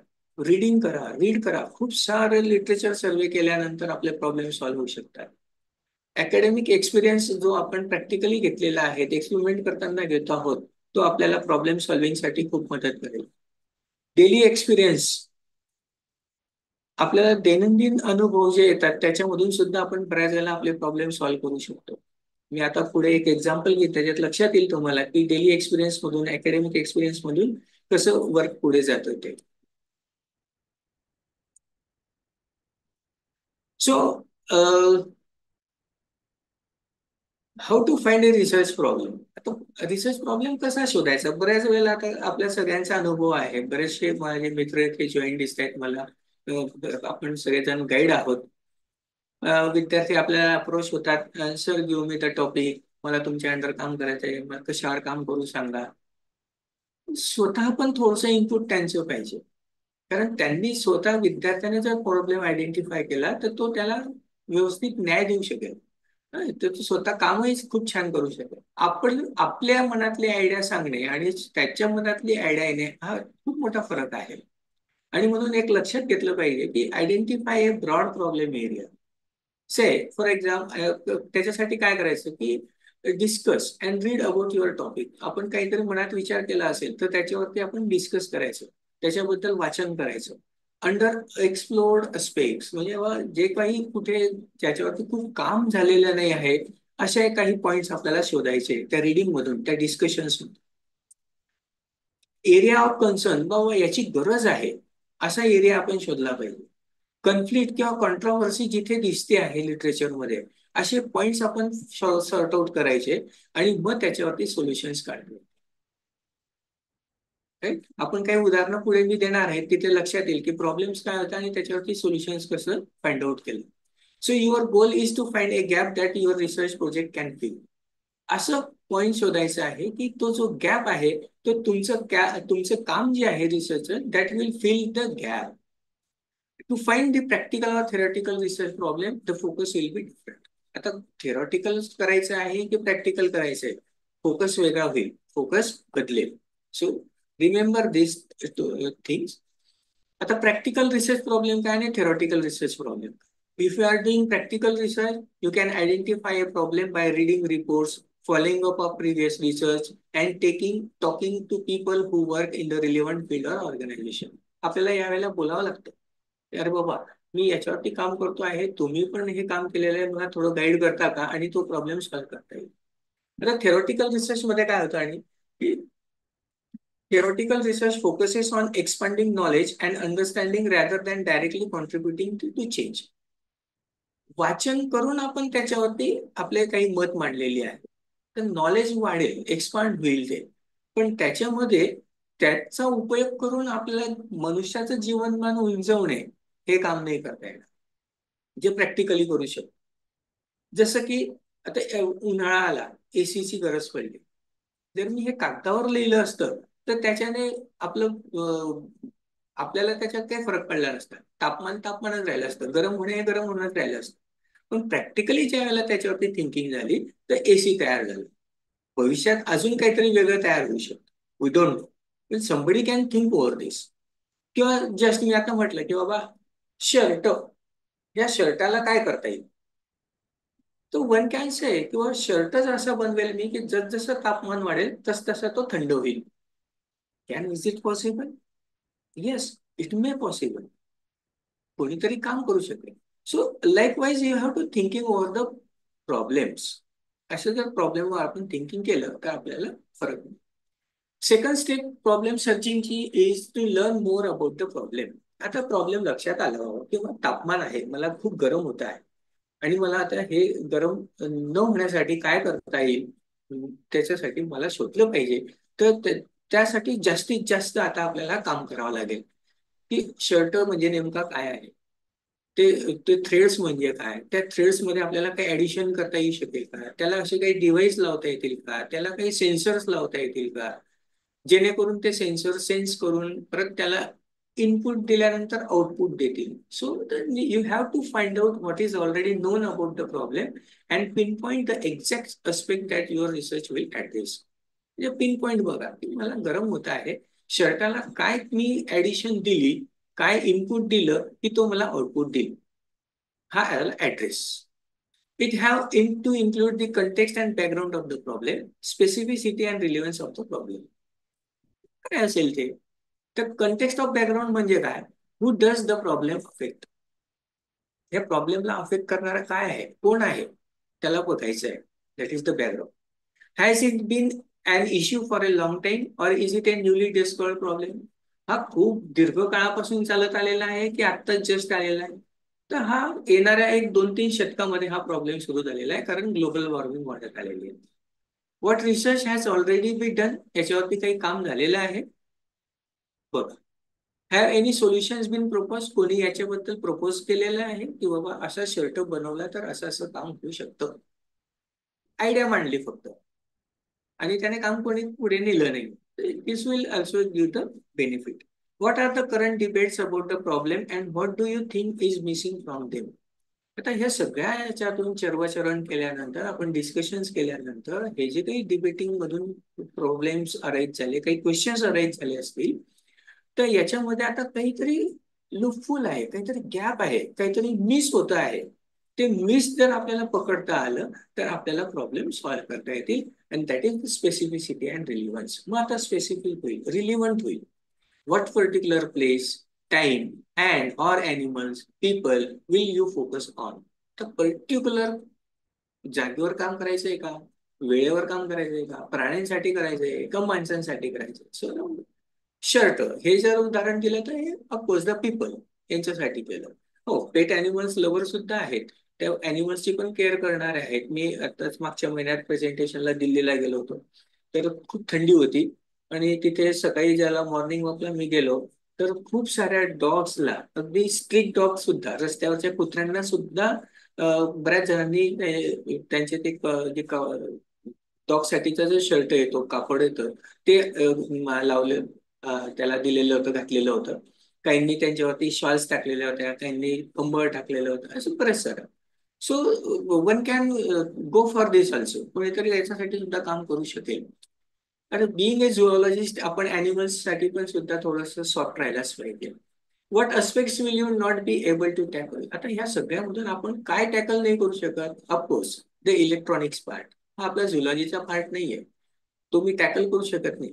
पण तो टॅकल करण्यासाठी मला कोणाची तरी हेल्प घ्यावी लागेल. तो गो फॉर दिस. पण थांबायचं नाहीये, you have to continue the research. पण प्रॉब्लेम्स येतात, solution of the problem is not a single person job, it is a group job. So you have to find out what will be the consequences if problem is not resolved. तर जर problem नाही सुटला तर काय समस्या येऊ शकतात, त्याच्यावर सुद्धा चिंतन केलं पाहिजे. That is the specific. And whose will benefit from resolving the problem? आता हे सगळं प्रॉब्लेम सॉल्व्ह झाल्यानंतर बेनिफिशियरी कोण असेल? Of course human being or the animal. As far as the example is concern, that is the shirt. Then the next point is the selection of a research topic. आता research topic selection कसं करायचं आहे, हा आता त्यातल्या त्यात आपल्या विद्यार्थ्यांसाठी आणि गाईडसाठीचा खूप इंटरेस्टिंग पॉइंट आहे. रिसर्च कळलं बघा, हे असं आहे, तसं आहे, ह्या स्टेप्स आहेत, लिटरेचर रिव्ह्यू करायचे, इंटरप्रिट करायचं, एक्सप्लेनेशन करायचं, it's okay. But the basic main funda is the searching or the selection of the topic. The selection of one appropriate researchable topic out of the identified problems or topics requires evaluation of certain criteria. दोन criteria इथे लक्षात ठेवायचे आहे, internal किंवा personal आणि external criteria किंवा काही factors. What are this? So the first is researcher interest. जो काम करणार आहे त्याचा स्वतःचा इंटरेस्ट किती आहे? मला डिग्री घ्यायची आहे म्हणून घ्यायची आहे? नो वे.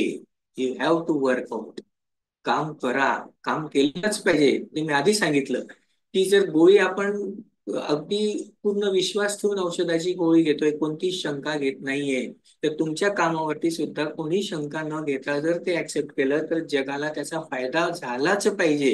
नाही तर तुम्ही मांडून दिलं आणि जर तसं होत नसेल तर हे कोणाच्या तरी आयुष्याशी खेळणं होईल. रिसर्चर्स कॉम्पिटन्स, तो जो काम करणार आहे त्याचं स्वतःचं कॉम्पिटन्स किती आहे, तो किती कॉम्पिटेटिव्हली काम करू शकतो. Researchers own resource, that is finance and time. जो काम करणारा आहे, जो रिसर्चर आहे, तो किती पैसाही लावू शकतो आणि वेळही देऊ शकतो. पैसा हा खूप महत्वाचा इम्पॉर्टंट पार्ट आहे रिसर्चमध्ये, नो डाऊट. त्याचं आउटपुटही तसं आपल्याला खूप छान मिळतं. एक खूप चांगलं आउटपुट दिल्याचं समाधान आपल्याला मिळतं. म्हणून फायनान्शियल तयारी पण पाहिजे आणि टाइम. हे झालं इंटरनल किंवा पर्सनल क्रायटेरिया. आणि टॉपिक सिलेक्शनसाठी सेकंड क्रायटेरिया आहे एक्सटर्नल क्रायटेरिया, किंवा काही फॅक्टर्स आहेत, जसं की रिसर्चेबल प्रॉब्लेम. करता येण्यासारखा प्रॉब्लेम आहे का? अगदी हवेत तारे तोडून नाही चालला, किंवा कार्बन ह्या 4 व्हॅलेन्सीचा आहे तर मी त्याला 5चा करून देईल किंवा 6चा करून देईल, असं काही करायचं नाहीये. इम्पॉर्टन्स अँड अर्जन्सी, याचं किती महत्व आहे, याची खरंच आता खूप गरज आहे का, अर्जंट नीड आहे का, हे एक बघायचं आहे. नॉवेल्टी ऑफ द प्रॉब्लेम, हे नॉवेल्टी आहे, नवीन आहे काहीतरी. नाहीतर कोणीतरी केलं आणि सेम रिपिटेशन मिस करतो आहे, तर ही नॉवेल्टी नाहीये. म्हणजे आता फिशच्या स्केलमधून जिलॅटिन काढणे हे नॉवेल्टी नाहीये, हे ऑलरेडी डन आहे. याच्यातून वेगळं काय करता येईल आपण ते फाइंड आउट केलं पाहिजे. फिजिबिलिटी, सहज करता येईल का, सहज होईल का, फॅसिलिटीज हे करण्यासाठी माझ्याकडे सगळी यंत्रणा आहे का, इन्स्ट्रुमेंट्स आहे का, are there the lab is available, instrument is available, glasswares and chemicals are accessible or easily available. So find out this. Usefulness and social relevance, मी हे जे काही काम करतो आहे याचा उपयोग काय आहे, याचा समाजासाठी काही उपयोग होणार आहे का, तर हे सुद्धा विचारात घेतलं पाहिजे. आणि रिसर्च पर्सोनेल, तो रिसर्च करणारा व्यक्ती कसा आहे याचं सुद्धा आपल्याला भान ठेवायचं आहे. So these points gives you the clear cut idea about the selection of the. आता बघा, एक छोटंसं उदाहरण द्यायला आवडेल मला इथे, की आपण सगळे जणांना भक्ती हा खूप प्रिय असा विषय आहे. भक्ती आपण सगळेजण करतो. आणि मला कुठेतरी समजा नुकतीच आता महाशिवरात्र होऊन गेली आणि शिवरात्रीसाठी मी मंदिरात दर्शनाला गेलो. काशी विश्वेश्वराचे दर्शन घ्यायचे आहे. खूप मोठी रांग आहे. रांगेतून मी पुढे पुढे प्रवास करत चाललेलो आहे. आणि सगळं असं पुढे पुढे सरकत असताना अचानक काय झालं की दर्शनाच्या साठीचे दरवाजे बंद करण्यात आले. तिथे तुम्हाला आता जाता येणार नाही. बघा, आपल्याला सगळ्यांना चीड येईल ना, संताप येईल ना. Am I right? की माझा नंबर आता दुसराच आहे आणि दरवाजा बंद झाला, माझे दर्शन होणार नाही. मी 1 तासापासून 1.5 तासापासून रांगेमध्ये उभा आहे दर्शन घेण्यासाठी आणि मला सांगण्यात आलं की आता दर्शन मिळणार नाही, दरवाजे बंद झाले. किती संताप होतोय. एवढाच संताप आपण जे आपलं रिसर्च करत आहोत त्या रिसर्च करताना जर माझं काम थांबत असेल, होत नसेल, मी ते जर मांडू शकत नसेल, तर आपल्याला झाला पाहिजे. Equivalent to this type of shraddha. ही जी भक्ती आहे, ही श्रद्धा आहे देवाच्या प्रती, सेम भक्ती, सेम श्रद्धा ही आपल्या रिसर्चच्या बाबतीत आपल्याला असायला हवी. मी जे आज काम केलेलं आहे ते आज झालंच पाहिजे, मला ते उद्याच्या दिवशी पूर्ण करायचंच आहे. त्यावेळेलाच मी माझं दुसरं काम हातात घेईल, त्यावेळेलाच मी घरी जाईल. असं ज्यावेळेला आपण मनात विचार करू त्यावेळेला आपली रिसर्च ही फ्रुटफुल होईल आणि कम्प्लीट होईल. आणि म्हणूनच मी म्हणतो की then do the research, publish the article and register patent. कारण याचं असं आहे की जे मी मागे सांगितलं, एरिस्टॉटल आणि डार्विन आणि विल्यम्स अँड फ्रेडरिक, काय काय यांचीच नावं काय येतात, कारण त्यांनी ते काम केलं, त्यांनी ते पब्लिश केलं, त्यांनी पेटंट घेतले आणि त्यांचे नाव आले. आपले येतच नाहीये कारण आपण या फेज मधून बाहेरच पडत नाहीये. So remember this. सो ह्या सगळ्या जर्नी मधले काही एक्झाम्पल्स मी जसं तुम्हाला सांगत होतो की मी एक्झाम्पल देतो तुम्हाला रिसर्चचे पुढे. These are the my PhD students. Nayan Maheshwari, Yogita Phalak आणि नदीम शेख यांना अवॉर्ड झालेली आहे. बाकीचे परस्युईंग आहेत. काही नम्रता महाजन मॅडमांचे पण स्टुडंट्स याच्यामध्ये आहेत. देवश्री सोनवणे आहेत, तृप्ती साबळे आहेत. सो आमच्या गाईड कडून आम्हाला जी हेरिडिटी मिळाली रिसर्चची ती पुढे पास करतो. हा DNA दाखवला आहे की DNA is a genetic material. In the research methodology this DNA is again the genetic material suppose to be which transfer the research ideas into the students.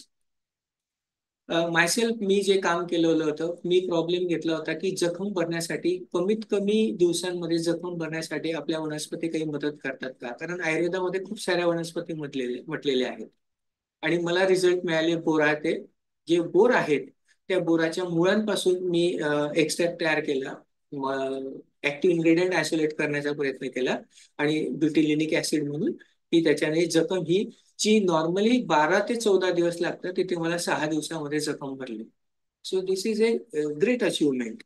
आणि सोशल रिलिव्हन्स आहे, त्याच्यापासून मलम तयार केल्यानंतर त्याचा हा इफेक्ट मिळू शकतो, आपल्याला कमर्शियली होऊ शकतं. सेकंड थिंग ते नम्रता महाजन मॅडमांनी टर्न आहे, गोरखमुंडी नावाचे एक टर्न आहे, इट इज ए वीड. या स्पिरॅन्थस इंडिकस पासून असे काही ऍक्टिव्ह मॉलिक्युल्स आहेत त्याच्यावर असे काही एक्स्ट्रॅक्ट्स मध्ये मॉलिक्युल्स आहेत की ज्याच्यामुळे आपल्याला फर्टिलिटीसाठी उपयोग होऊ शकतो. इन्सेक्ट पेस्ट कंट्रोल करण्यासाठी उपयोग होतो. इव्हन दी लिव्हर टॉनिक म्हणून सुद्धा याचे खूप छान रिझल्ट मॅडमांना मिळाले. Again this is useful in to the medicines. हे कमर्शियल करण्यासाठी आमचं काम सुरू आहे. या संदर्भात काम करत असताना आम्ही एक पेटंट सुद्धा रजिस्टर केलं आणि ते आम्हाला ग्रँट झालं. ऍडव्हान्स ब्लड स्मिअरचं एक डिव्हाइस आम्ही तयार केलं होतं. नंतर एक विद्यार्थी आहे नयन माहेश्वरी, त्याने स्पायडर सिल्क वरती काम केलं. जे कोळी असतात ते कोळीच्या जाळ्यावरती त्याचं एक हार्वेस्टर तयार केलं. कारण हे काम करत असताना काय होतं की प्युअर फॉर्म मध्ये सिल्क पाहिजे आहे आणि ते प्युअर फॉर्म मध्ये मिळत नाही. म्हणून मग काय करायचं, तर प्युअर फॉर्म मध्ये येण्यासाठी आम्ही लॅबच्या लॅबमध्ये एक हार्वेस्टर तयार केलं. आणि बघा मी सांगितलं होतं की डेली एक्सपिरियन्स मधून किंवा आपल्या अकॅडमिक एक्सपिरियन्स मधून आपल्याला काही करता येऊ शकतं का, तर त्याचंच हे आउटपुट होतं. याच्यामध्ये आम्ही चरखा जो असतो आपला, तो चरखा फक्त छोट्या स्वरूपामध्ये तयार केला, त्याला इलेक्ट्रिक मोटर लावली. आपण ही क्लिप बघून घेऊया. एक शॉर्ट क्लिप आहे, त्याच्यानंतर आपण पुढे कंटिन्यू करूया. बघा हा तो हार्वेस्टर आहे. ही बघा अशी घाण मिळते आपल्याला त्या बाहेरून जर जाळं कलेक्ट केलं तर. आता प्युअर फॉर्म मध्ये कलेक्ट करायचं, कारण प्रोटीन प्युअर फॉर्म मध्ये आयसोलेट करायचं असेल तर घाण हे इंटरफेरन्स आहे. तर त्याच्यासाठी सोल्युशन केलं, हे ते चरखा तयार केला. हा चरख्याची एक चरखा आहे, पाठीमागे मोटर लावलेली आहे. हा लाईट सोर्स आपल्याला धागा दिसण्यासाठी. इथे स्पायडर माउंट केलेला आहे. स्पायडरला मारायचं नाहीये, याच्यात कोणत्याच ऍनिमलला आम्ही इजा पोहोचत नाही, त्याला मारत नाही. जस्ट त्याला अॅनेस्थेशिया दिला, माइल्ड अॅनेस्थेशिया, त्याला पिनअप केलं लेजला आणि त्याला स्टिम्युलेट केलं त्याच्या स्पिनरेट ग्लँडला. त्याने बघा इथे स्टिम्युलेट केलं, त्याने तो सिल्क हा स्प्रे केला हवेत. तो हवेमध्ये कॅच केला फोर्सेपने आणि तो कॅच करून त्याला बघा पकडून या चरख्यावरती, ह्या व्हील वरती ठेवून द्यायचं आहे. व्हील फिरतोय त्यामुळे तो धागा गुंडाळला जातोय. It rotates and it collect the thread. बघा हे दिसतंय, हे थ्रेड दिसतोय इथे, हा राईट. हा लाईट याच्यासाठी की तो सेन्स होतो आपल्याला. हा बघा हे दिसतं, हा हे झालं कलेक्शन. हे कलेक्शन सुरू आहे. सो याला हे झालं प्युअर फॉर्म मध्ये कलेक्शन. सो हे सुद्धा आपण काय केलंय, पेटंट झालेलं आहे. याला सुद्धा पेटंट मिळालं. म्हणजे आपल्या नॉर्मल आपल्या सराउंडिंग मध्ये असलेल्या गोष्टींना फक्त आपल्याला मांडता आलं पाहिजे, त्याच्यावरती सातत्याने काम केलं पाहिजे, आपल्याला त्याचं फळ हे नक्कीच मिळतं. देन दी अर्थवॉर्म वरती ही एक विद्यार्थिनी योगिता फालक म्हणून, तिने अर्थवॉर्म वरती काम केलं. त्याच्यातून थ्रोम्बोलायटिक एन्झाईम जो आहे तो आयसोलेट केला, ज्याच्यामुळे आपण खूप छान रिझल्ट मिळाले. हा सुद्धा कमर्शियल प्रोडक्ट होऊ शकतो. नदीम शेख म्हणून आहे, त्यांनी ड्रसोफिलावरती काम केलं, जिनोटॉक्सिसिटीचं. आणि ते ड्रसोफिला हँडलिंग करण्यासाठी त्यांनी जे एक केस तयार केली, एक बॉटल तयार केली होती हँडलिंग साठीचं, त्याला सुद्धा पेटंट मिळालं. एक विद्यार्थी आहे उमेश पाटील, हा बटरफ्लाय वरती आणि स्टिंगलेस बी हनीवरती काम करतो. त्याचं सुद्धा काम सुरू आहे की बटरफ्लाय कसं इम्पॉर्टन्स आहे. व्हाईट अरब नावाचं एक हा जो दिसतोय, हा this is a white Arab butterfly. याचं कनेक्शन असं मिळालं की अरब अफगाणिस्तानकडून गुजरात आणि त्याच्यानंतर आपलं महाराष्ट्र, म्हणजे असा जो बेल्ट आहे त्या बेल्टमध्येच फक्त हा आढळतो, मध्ये हा कुठेच आढळत नाही. आणि आता तर हा संपण्याच्या मार्गावरती आहे, कारण त्याचं होस्ट प्लांट जे आहे ते आता बऱ्यापैकी संपण्यात आलेलं आहे. म्हणजे भविष्यात डोडो सारखं याचं होऊ नये याच्यासाठी सध्या आम्ही काम करत आहोत. सो स्टिंगलेस हनीबी, याच्यावरती देवश्री सोनवणे मॅडम काम करतायत की स्टिंगलेस हनीबी मेलोकोनीशी निगडीत आहे. ट्रायगोनला और टेट्रागोनला जिनस वरती काम करत आहात. त्याचं हनी जे आहे इज व्हेरी मेडिसिनल वन, आणि त्याच्या मेडिसिनल ऍक्टिव्हिटीज आणि त्याच्या प्रोपोगेशनसाठी सध्या काम सुरू आहे, त्या काम करतायत. आणि आम्हाला जे प्रोजेक्ट सँक्शन झाले 2, ते याच स्टिंगलेस हनीबी साठी आहे, त्याच्या हनीसाठी आहे. उजमा नाज म्हणून एक आणखी विद्यार्थी, she is working on the termite. आता ह्या सगळ्या याच्यामध्ये अॅनिमल्सला कुठे आपल्याला हात लावायचे नाही किंवा हँडल करायचे नाही. अॅनिमलचे प्रॉडक्ट्स जे आहेत त्याच्यावरती आम्ही काम करतो. तर त्याच्यातलं एक काम की टर्माइटची माऊंट जी आहे, हे जे सॉइल आहे टर्माइट माऊंटची वाळू ज्याला आपण म्हणतो, त्याच्यातून एन्झाईम आयसोलेट करून त्याच्या प्रोटिओलायटिक ऍक्टिव्हिटीज, थ्रोम्बोलायटिक ऍक्टिव्हिटीज, त्याच्या लिपिडेमिक ऍक्टिव्हिटीज बघतो आहोत. जसं की ते एक्सरे फिल्म दिसते, ह्या एक्सरे फिल्म मध्ये सिल्वर असते, चांदी वापरलेली असते. तर ती चांदीची सिल्वर रिकव्हरी या टर्माइट मधल्या एन्झाईमने करता येते आहे. त्याच्यावरती सुद्धा काम सुरू आहे. So this is the entire team which works together for the betterment of the human life. This is the basic funda of the research in our laboratory. Alone we can do the so little, but together we can do so much. एकट्याने खूप काम छोटं कमी होईल, पण ग्रुपने काम मोठं होईल. Now coming to the point, the last point, that is the advancement. आता हे सगळे ऍडव्हान्समेंट काय, तर पूर्वी बघा अॅनिमल्स वरती काम करण्यासाठी की अॅनिमल्स आणि हे सगळं असं आणायचे, सांभाळायचे आणि करायचे. पण आता फ्युचरिस्टिक एवढी डेव्हलपमेंट झालेली इकडे बघतोय आपण की आता काही स्क्रीन्स दिसत आहेत, कम्प्युटर्स आहेत आणि ड्रोन्स आहेत किंवा रोबोटिक आर्म्स आहेत. त्याच्या मदतीने ड्रोन इथे आहेत, त्याच्या मदतीने आपलं आता काम होणार आहे किंवा त्याच्याने आपण पुढे जाणार आहोत. म्हणजे इंटरडिसिप्लिनरी अप्रोच वाढणार आहे. कम्प्युटरची मदत घ्यायची आहे, ड्रोनची मदत घ्यायची आहे, इलेक्ट्रॉनिक्सची मदत घ्यायची आहे, फिजिक्सची मदत घ्यायची आहे. आणि ह्या सगळ्यांच्या हेल्पने आपण आपलं अॅनिमल वर्ल्ड जे आहे ते पुढे नेऊ शकतो.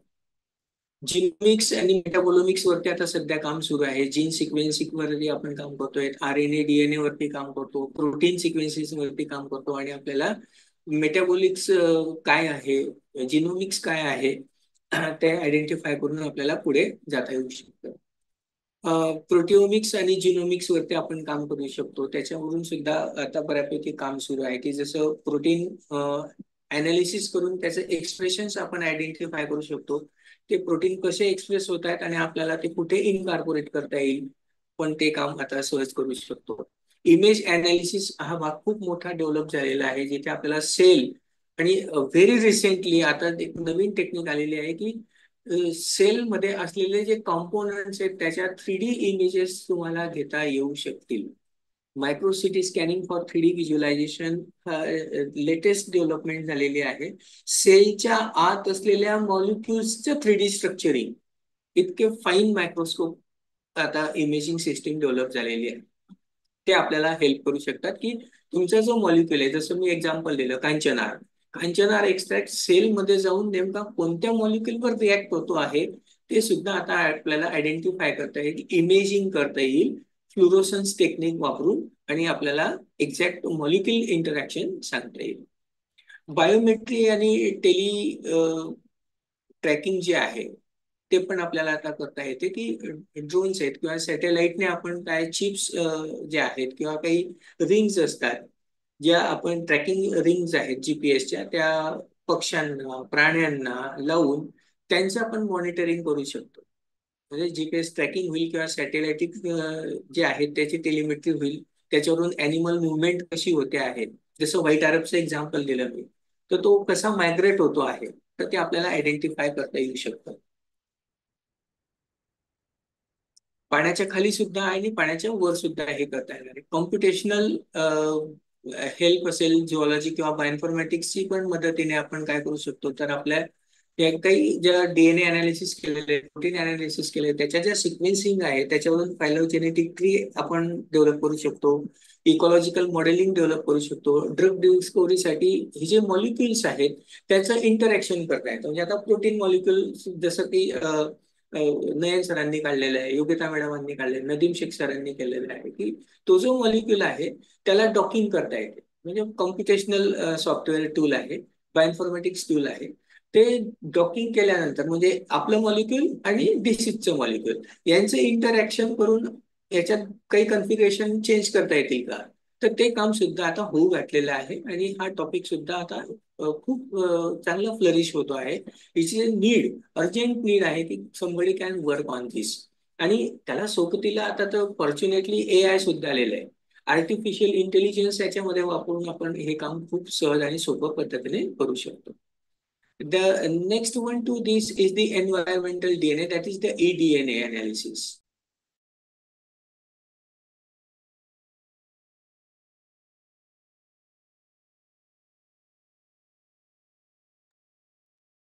हे जे काही अॅनिमल्स आहेत, काय प्लांट्स आहेत, अॅनिमल्स आहेत, तर याचा डीएनए हा पाण्यामध्ये जातो, वॉटर्समध्ये जातो, सॉइलमध्ये जातो, एन्व्हायरमेंटमध्ये असेल, एअरबॉर्न असेल.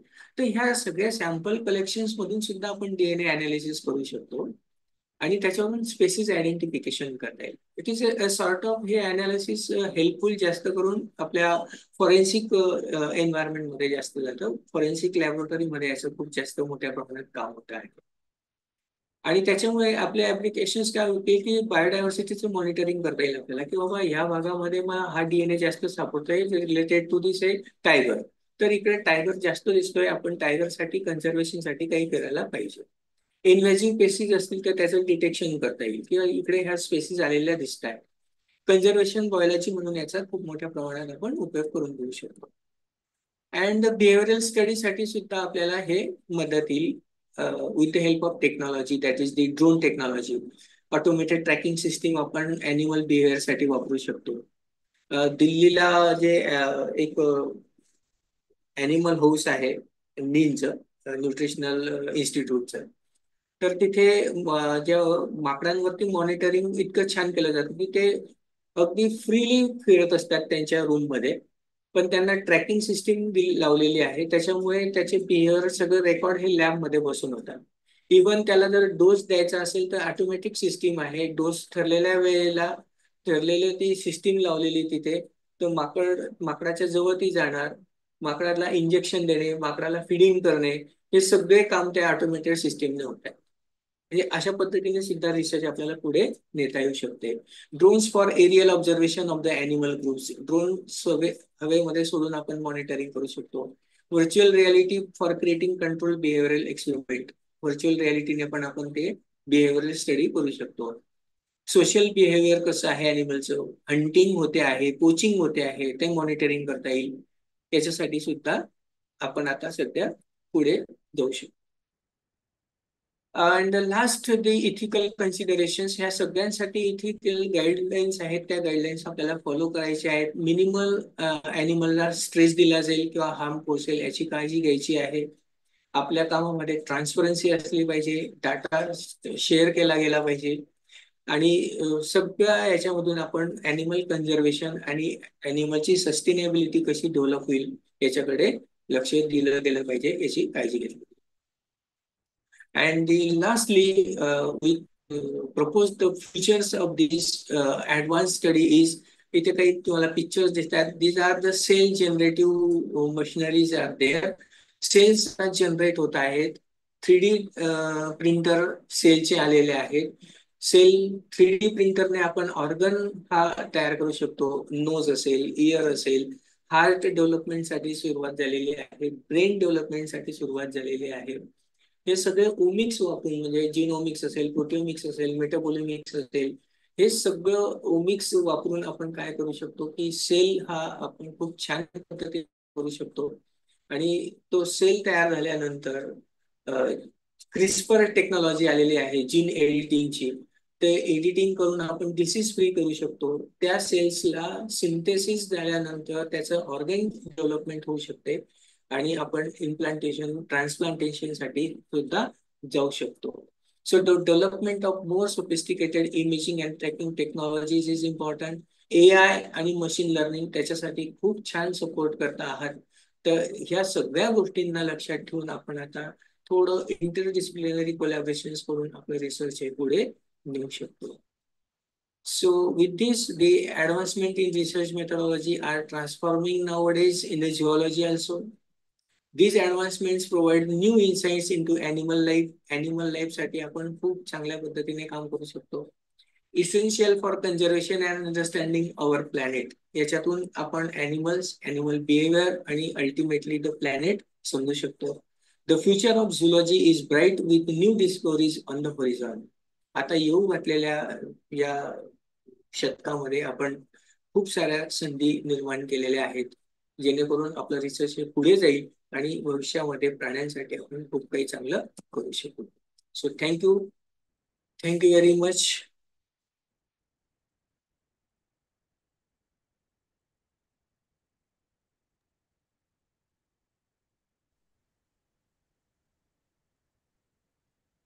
With this, I will thank to the R.D. Patil sir, the entire team of the VN Naik College, Shahada. Thank you very much. Thank you, sir, for your invited lectures. That is Dr. I thanks to Dr. Manoj Chopra sir to also good explain by the particular title of the themes and also to explain the steps of the good research processes. That is to include the 9 steps, also different kinds of problems and bottlenecks faced by the research, inadequate and problematic fund for research source of the problems. The briefly we consulting the uh, theme of the seminar. We are good concluded by the Dr. Chopra sir. Also in briefly include the beer plants, root plots, also as a changing the landscape, genomics and transcriptions, uh, proteomics, imaging of techniques, biotechnology as well as trackings, computational zoology and bioinformatics, environment DNA. Few more concerning the topics as well as related to the research is new for TY as well as basic student. I heartily thankful to Dr. Chopra sir to invited the good lectures for our e seminar. Thank you, Thank you, sir. thank you, thank you. Thank you very much, sir.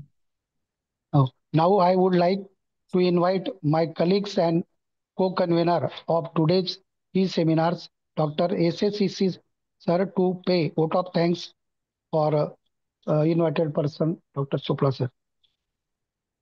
Over to Dr. EC sir. Thank you very much, sir.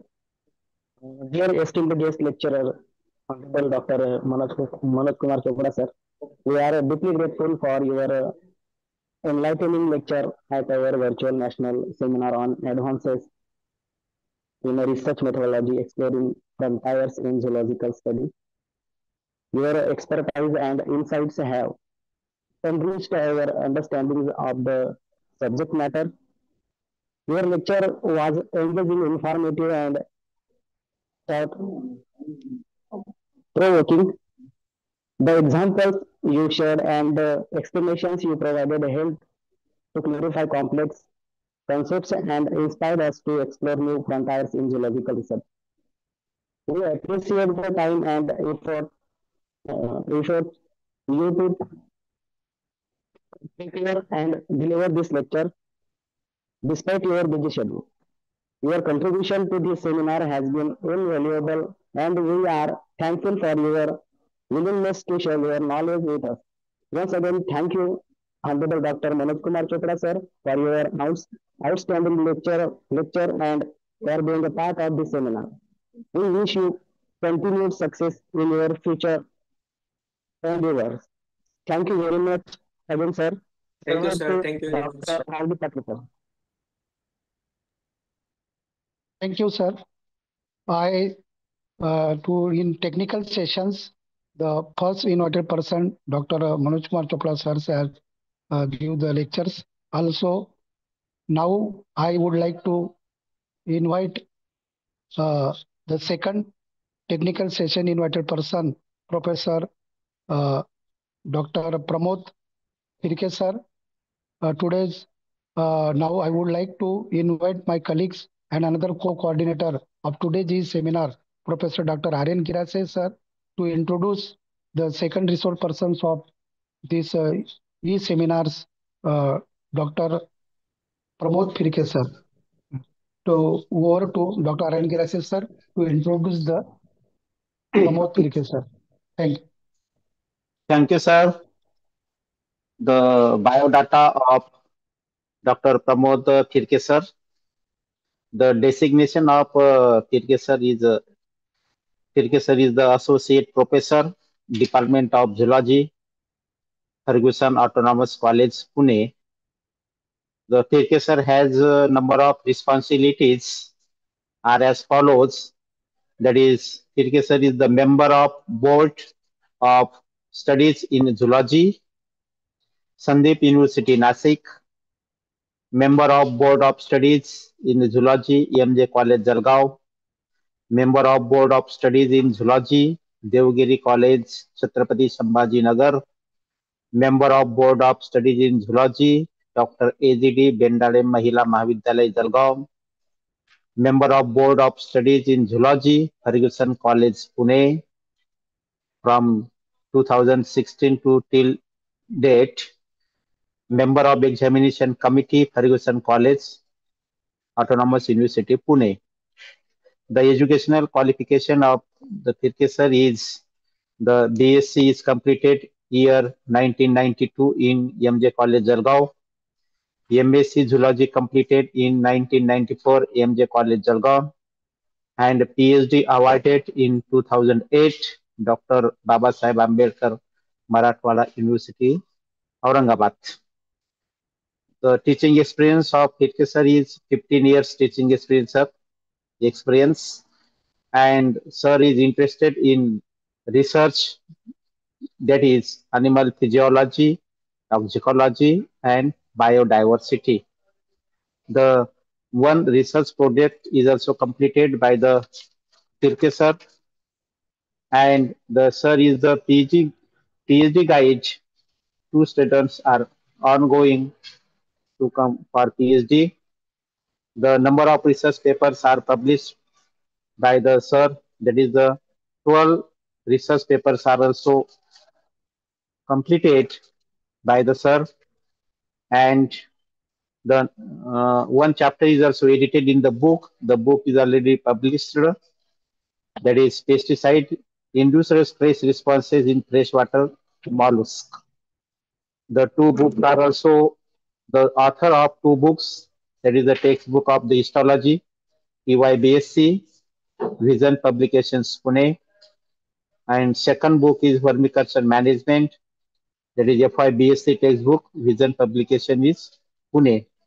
And sir has also invited for most of the lecturers, guest lectures in for to guide to the students as well as other faculties. This is the introduction of the Dr. Phirke sir. Oh, I over to Dr. R.D. Patil sir. Thank you, sir. Thank you. Now, I would like to invite Dr. Pramod Phirke sir to deliver the speech on today's theme of advancement in research methodology, exploring the new frontiers in zoological studies. And the title of this today's seminar themes of the Phirke sir, research methodology, step by step guide for beginners. I request Dr. Pramod Phirke sir kindly to deliver our lecture. Over to the Dr. Pramod Phirke sir. Thank you.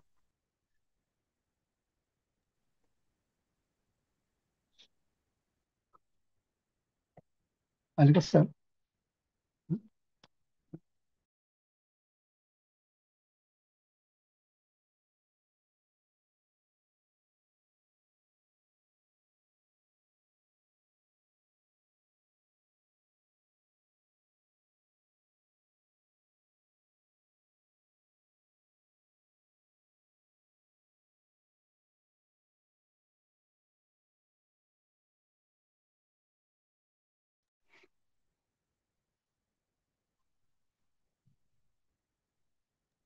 Hello, Phirke sir, or audible?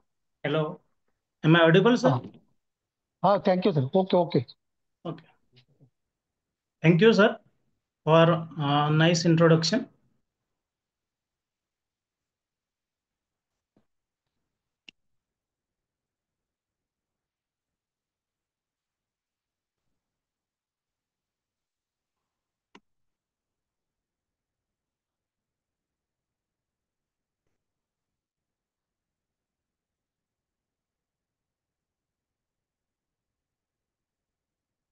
So good afternoon, everyone.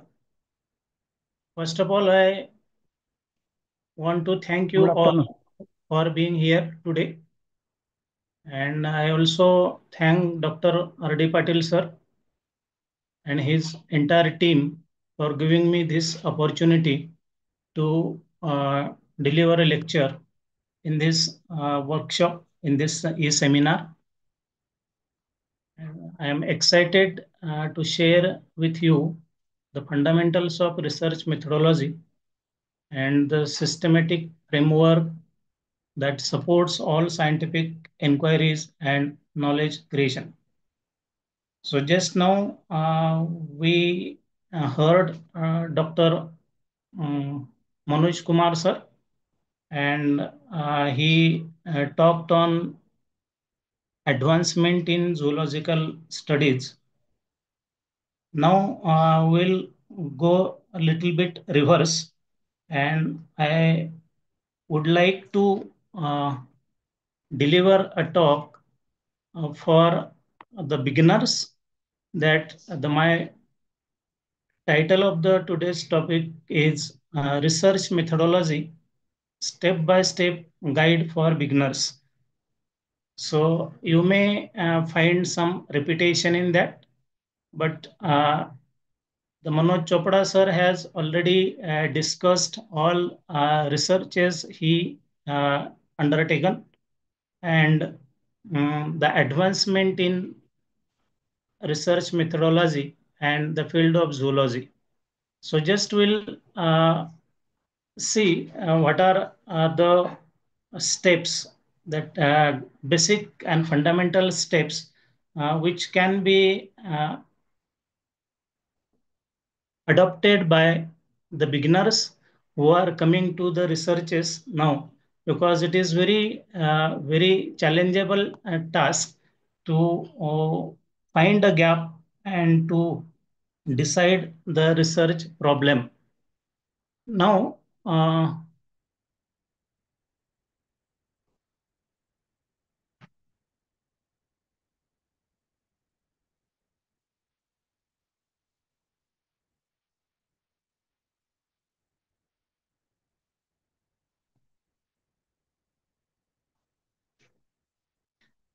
yes, so this is what we are going to start now. That is understanding research and research methodology.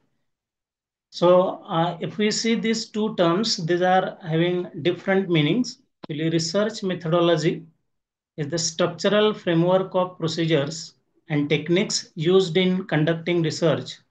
It includes principles, strategies, and tools that guide the research process.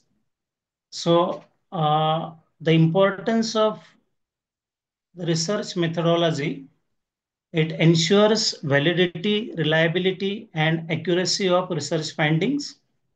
Research methodology helps in reproducibility and generalizability of the results, supports researchers in selecting appropriate techniques for their study, and also enhances the credibility of the academic and industrial research. So this is how that research methodology is mean for. So it provides us about the tools and techniques and the methods which are to be used in the research, and how that research make valid and reliable, and how to obtain the accurate results from that research. Now, what is research? The research, if you see that word research is derived from the combination of two words, that is re plus search. So if you see here, so here the research is carried out in this manner. We all are observing many phenomena around it, and all these phenomena again and again we observe. When a person, any person who is involved in research, observes such a phenomena again and again, and then on the basis of these observations, some data is collected from whatever the data which is obtained from these observations. That data is collected by using different means, different methods, different tools, and then the data is analyzed statistically, as well as computational methods are also used for analysis of the data, and after the analysis, that person comes to the conclusion. So this is overall process of the research. So research is nothing but therefore it means to observe the phenomena again and again from different dimensions. Now there are various views regarding this term research proposed by various scientists, various workers. So just we'll go through some definitions of the research. What are the definitions actually? Research is scientific and systematic search for relevant information on a specific topic. So whatever the information we want to collect or we want to obtain, that information is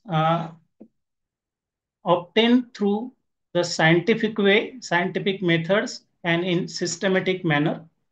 It's a careful investigation or inquiry, especially through search for new facts in any branch of knowledge. Research may be a method of studying problems whose solutions are to be derived partly or wholly from the facts. And research comprises defining and redefining problems, formulating hypotheses or suggested solutions, collecting, organizing, and evaluating data, making deductions and reaching conclusions, and at last, careful testing the conclusions to determine whether they fit the formulated hypothesis.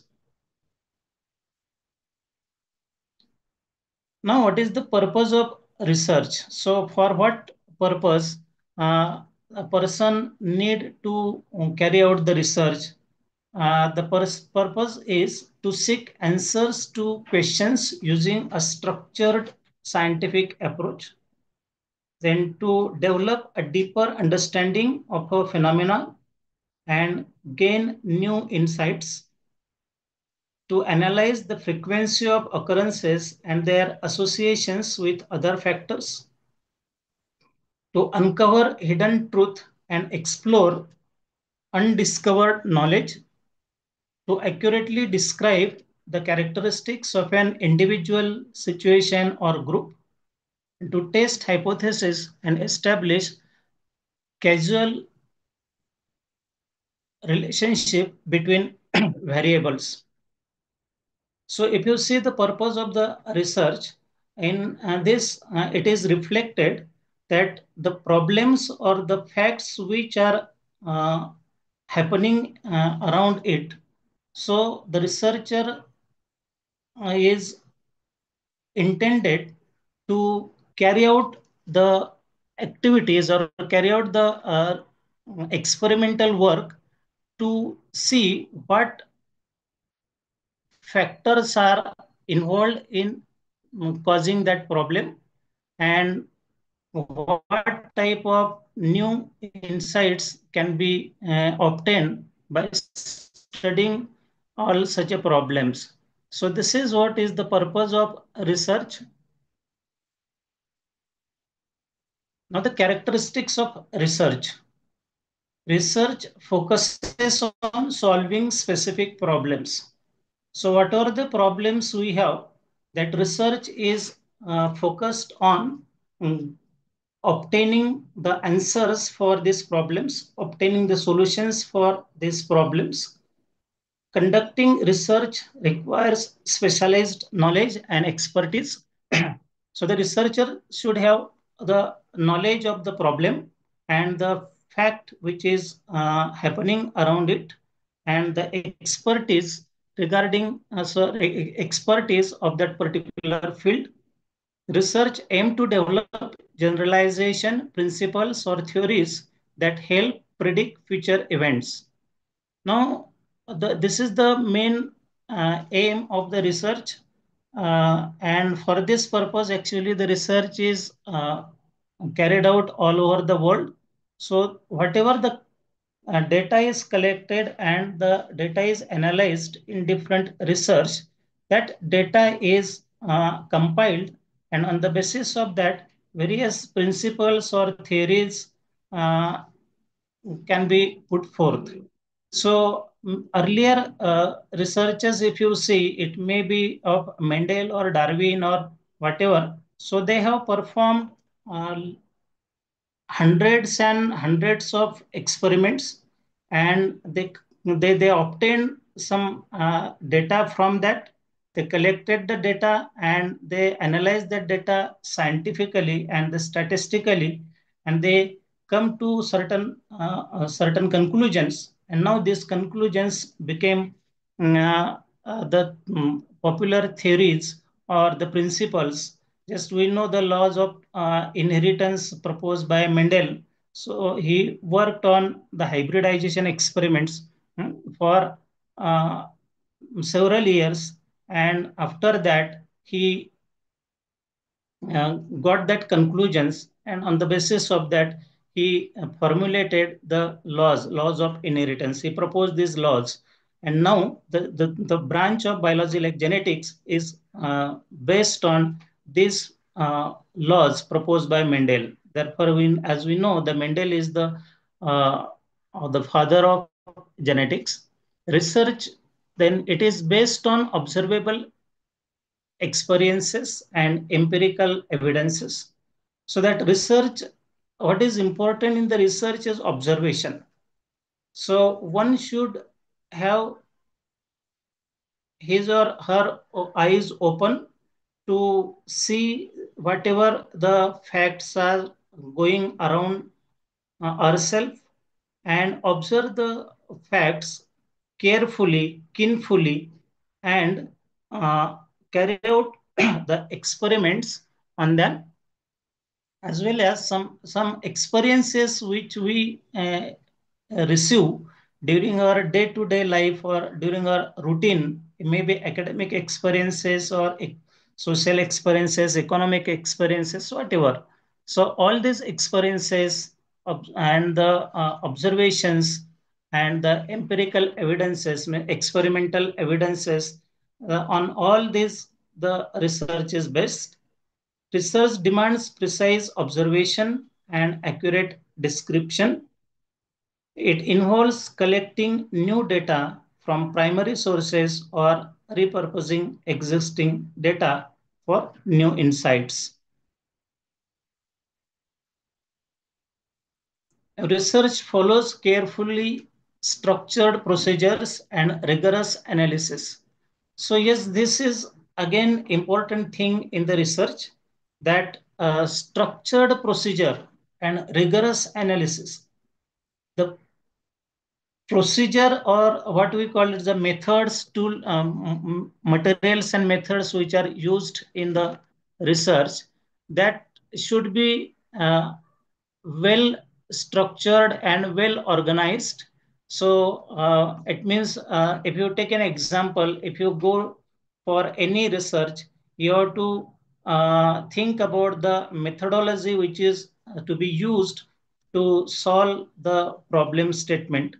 And for this purpose, we have to make one flowchart. We have to prepare a flowchart, and accordingly we have to work.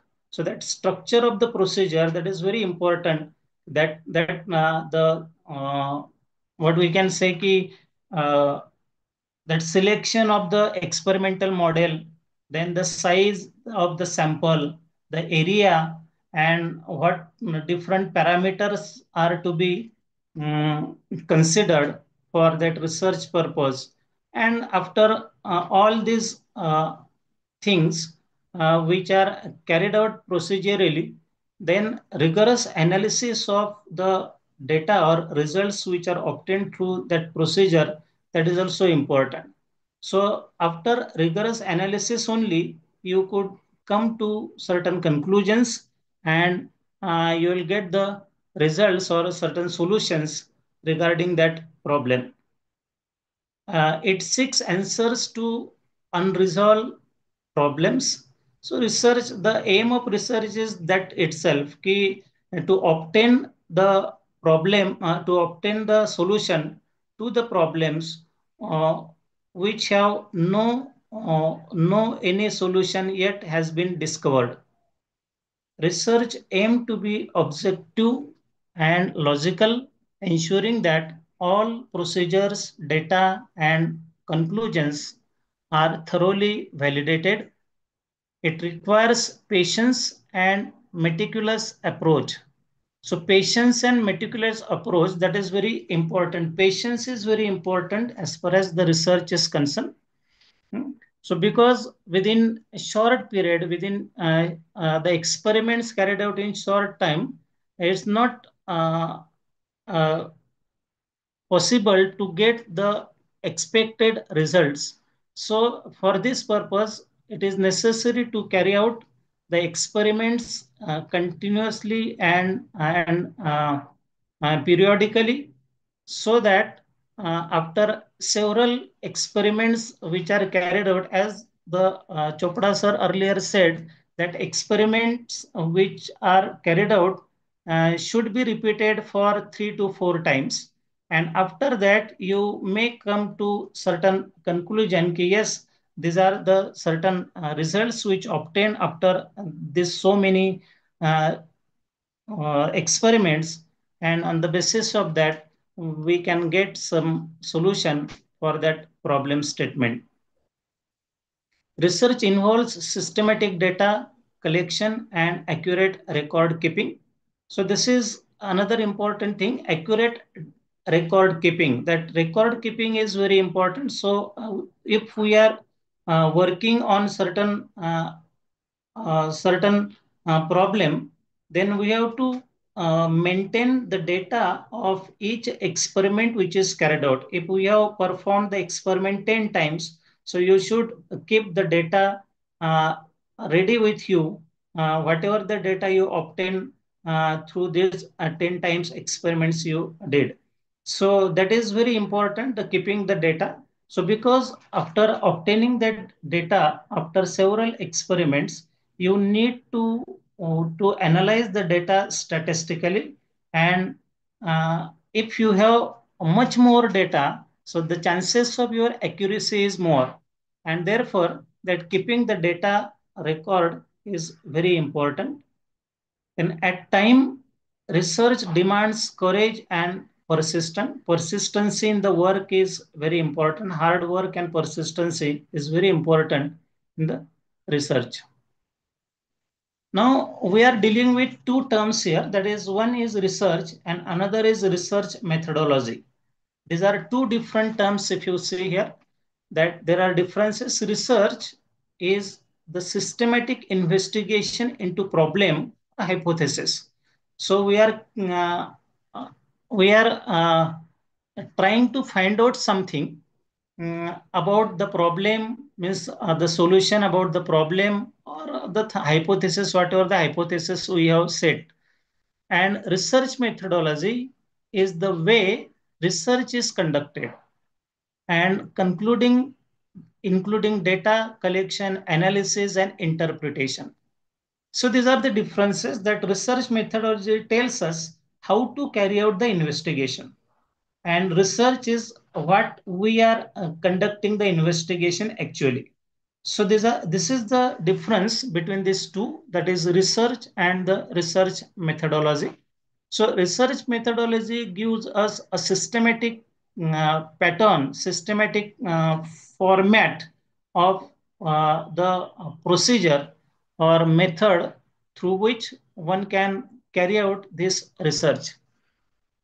So the term methodology is often get confused with methods many times, but there are two distinct concepts actually. Methodology is the strategy or design behind our choice of method, and methods are specific techniques and the procedures used to collect and analyze data. So these are two different things, methodology and the methods.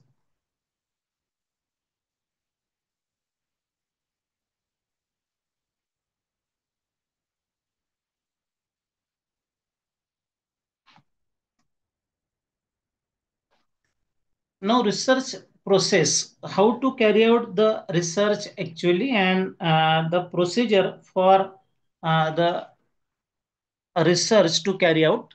There are different steps in the conduction of research we can use, and one has to go through all these steps, and then only you can prepare a report or write the thesis, whatever you want to do after that. So there are different steps. This is a ladder actually, and in ascending order, if you see that at the bottom there is formulating the research problem. This is very important thing, formulating the research problem. Then intensive literature survey, this is required. Then developing the research hypothesis, preparing the research design, determining research design, collecting the research data, and execution of project, analysis of data, then hypothesis testing, generalization, and interpretation. So after generalization and interpretation, the preparation of report and presentation of the result that can be done. So these are various steps in the research which is to be carried out. Now, the first and important thing, we'll see these steps one by one. Identify the research problem. So this is a big problem actually, to identify the research problem. So if you look at us, our natural instinct for inquisitiveness moves us or pushes us to seek understandings when faced with some unknown fact. So this is the instinct, what we can say, it's a curiosity in people about the unknown things which are happening around us.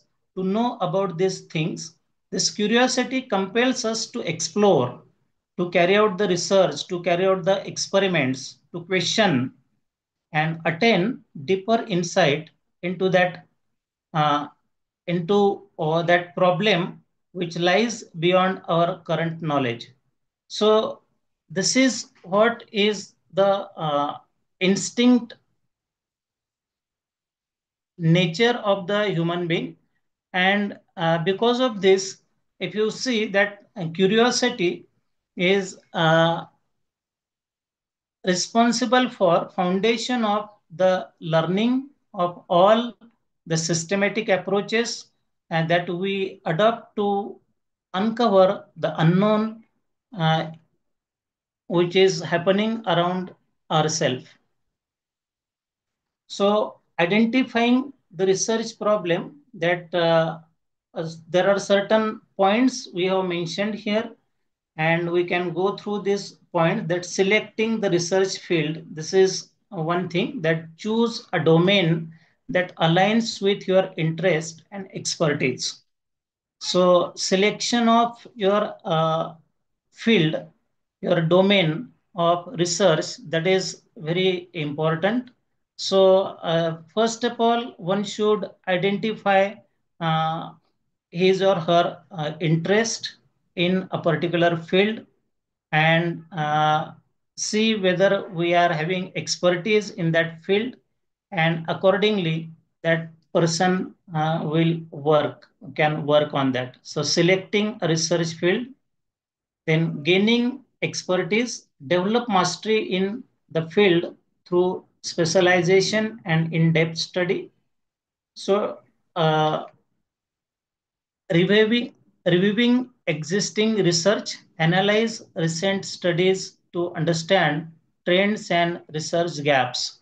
So here that review of existing research, this is very important and needful, crucial, you can say, for getting the knowledge about the problems or issues which are there around us in the environment or in any field. So for this purpose, it is necessary to go through various research papers, articles, journals, and try to find out the gaps where the lacunas are there, where the futures are there in that particular research field. Prioritizing the study area, identify key areas that require further investigation. Then identifying the research problem, use insights from literature, personal experience, or expert guidance. Then defining the specific focus, narrow down the problem to a well-defined aspect for systematic investigation.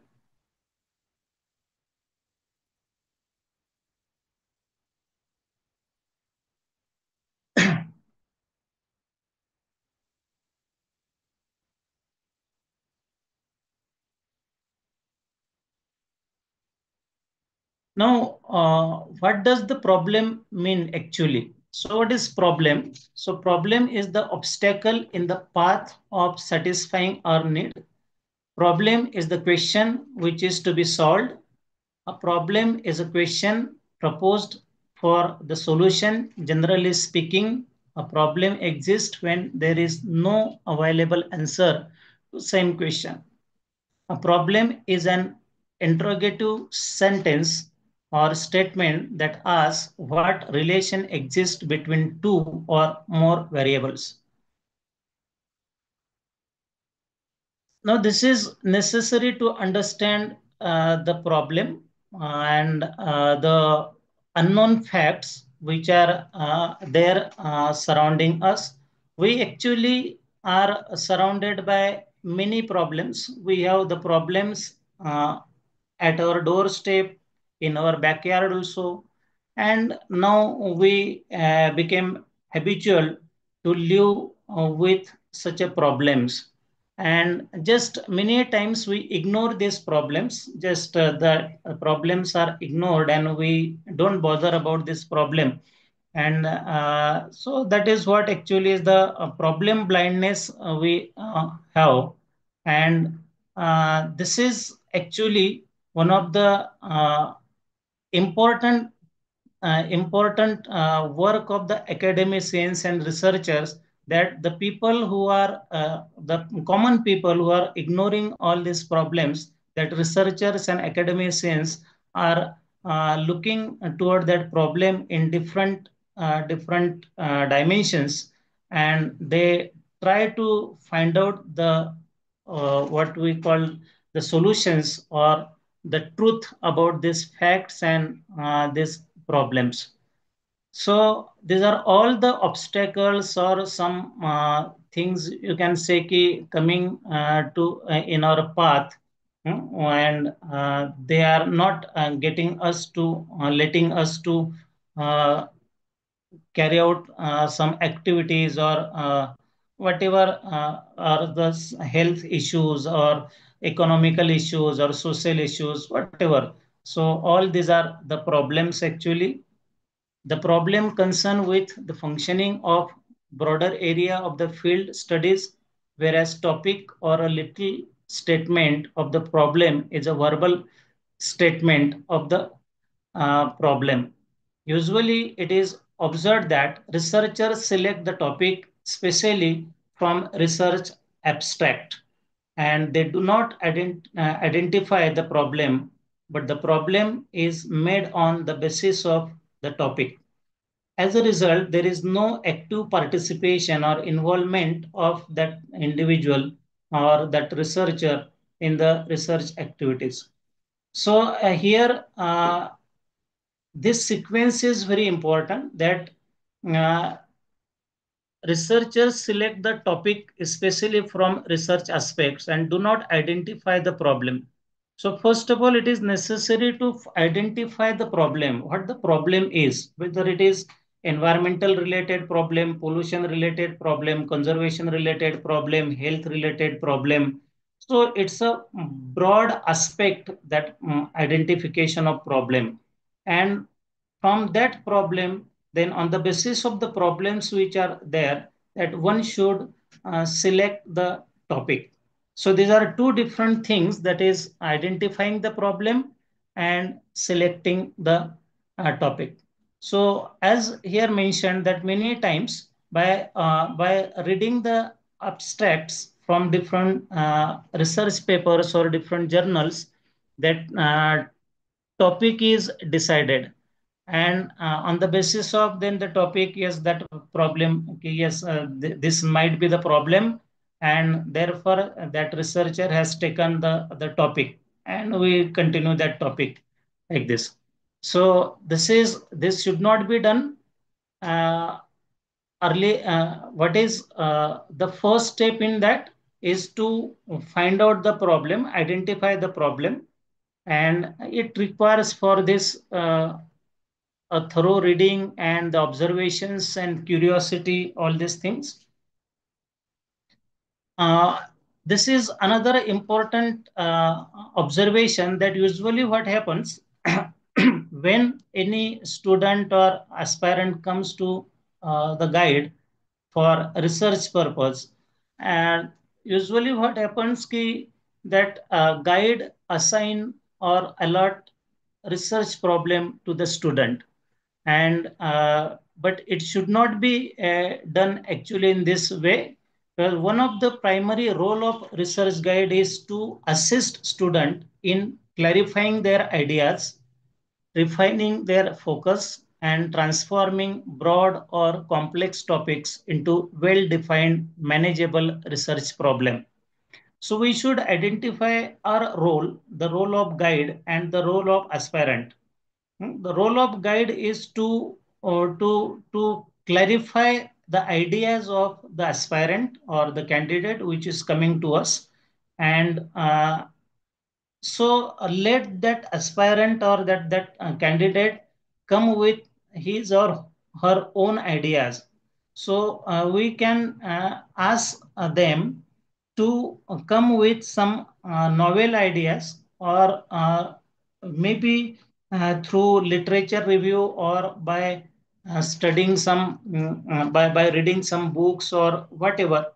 And when they are coming with certain ideas, that we try to refine the ideas, and we try to give a particular direction to the ideas which are brought by the aspirant or that candidate. So in this manner, that candidate will have more involvement in the research, and that candidate can work interestingly. Otherwise, nowadays, many times it is observed that the candidates are coming to the guide, and they are just, as earlier Chopra sir discussed, that the aim or the purpose of doing the research or doing the PhD, there are many reasons actually, but they are asking ki how many years I will uh, uh, I need to be work for getting my PhD completed. So at the beginning itself, that person has the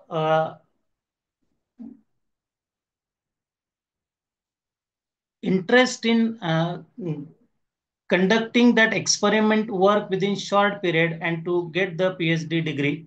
Okay, so but here it is important that the person should have interest on his own, and when the person is having interest in doing that, that will come with certain ideas, and then the person can, that candidate can work interestingly in the research field. Otherwise, that work goes manually, that he is asking the guide ki, sir, give me the topic, I will work on this, and within 3 years, can I get the degree? So this is not the way. So for getting certain ideas and the knowledge about the problems or facts around it, around us, that individual, that candidate must go through the literature, read the books, journals, everything. So consulting an experienced faculty members or researchers is highly beneficial in this case. So that that guide may ask that candidate to go through the experienced faculty members who are involved in research and conducting the research in different fields, having expertise in different fields, and discuss with such a experienced researchers and the faculty members, and through these discussions, some fruitful discussions may be done at that level, and that candidate may get some ideas in her or his mind, and he may come with some novel ideas to us. So this is how that is important, I think. And selection of problem is not the first step in research, but identification of problem is the first step in the research. As we have seen earlier, that identification and selection are two different things. So identification of the problem is very important first, and then by identifying the problem, one of the aspect from that problem one should choose and can work on that. So that is what is the selection of problem. So it is wrong to think that identification of problem means to select a topic of research or a statement of the problem. Identification of problem and selection of problem are two different things. Now, just we'll try to compare what is the difference between these two words, that identification of problem and the selection of problem. So problem identification, with example, we can try to understand the meaning of these two.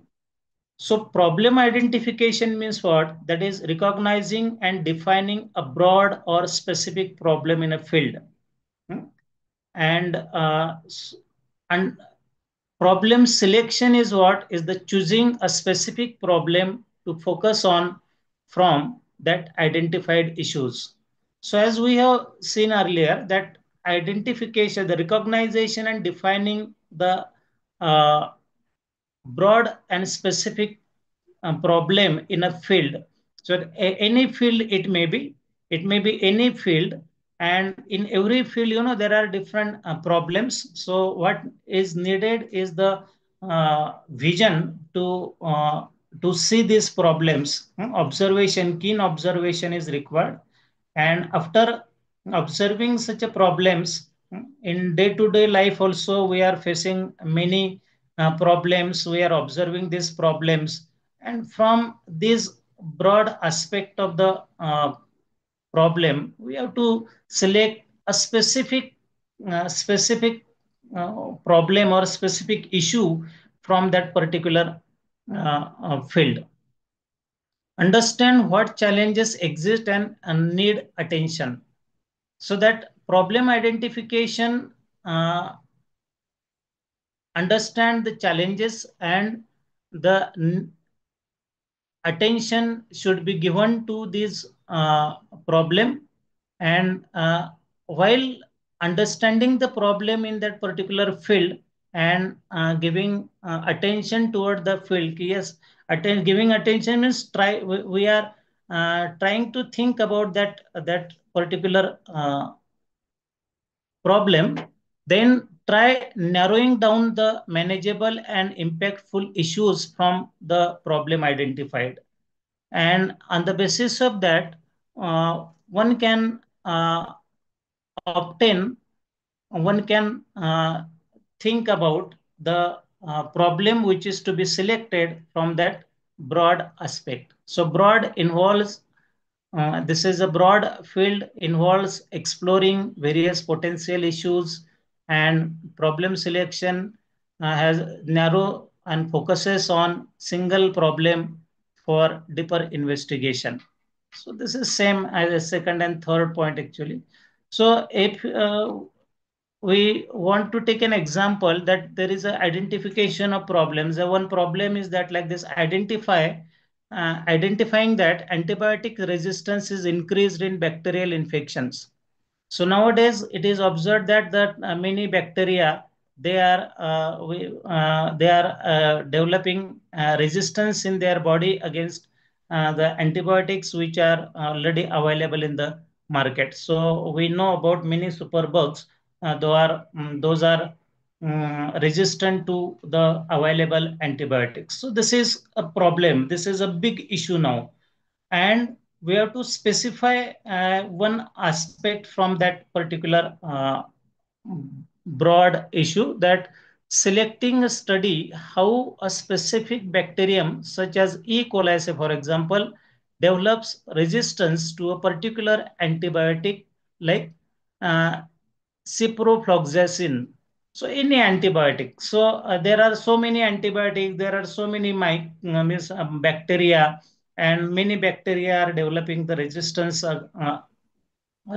against many antibiotics. So out of all those antibiotics and the bacteria, so one should select a specific bacteria and specific antibody for his or her work. So this is what is the difference between that identifying the problem and selection of the problem.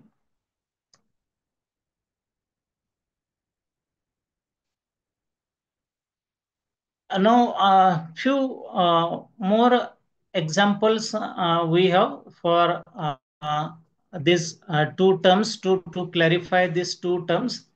So, for example, observing that the cancer rates are rising in a particular population. So, availability of cancer patient and the spread of the cancer in a particular population is observed in particular area. So what is important to carry out the research in this field, that it can be selected that study how a specific gene mutation contributes to lung cancer progression. So here that particular organ is selected, particular gene which is mutated and causing that particular cancer for the particular specific organ that is selected. So this is how the cancer may be in a population. The cancer may be of a different kind, that it may be the skin cancer, then it may be the cancer of intestine or cancer of lungs, cancer of mouth, whatever. And the reasons behind that are different reasons are there. So select any one of the specific one from that, and that will be the selection of problem. Then another example, like noticing that pollution is linked to respiratory diseases. So pollution is a big issue nowadays. That pollution, it may be chemical pollution, noise pollution, or any water pollution, soil pollution, contamination of food, adulteration, etc., etc. So that is a big issue, and that is what the problem in front of us. Okay, that the pollution is happening in the environment, and it is causing because of different factors. Different factors are responsible for these pollutions. Then to select the problem based on the pollution, that investigating how microplastic pollution affects lungs infection, lung function in children. So this is one of the aspect which is taken from that problem, and that can be a problem statement for the research. Recognizing that existing antibiotics are becoming less effective. This is the problem identified, and the problem selection may be like this, that researching a novel plant-based compounds for its antibacterial properties. So if you conclude all this discussion about the difference between the problem identification and the problem selection, in short, what we can say, problem identification is about recognizing an issue, while problem selection is about choosing a specific aspect of that issue to study or address the particular aspect of that issue. So this is all about these two terms which are usually we come across while going for research. Yes. So are you with me, audience? Am I audible, sir?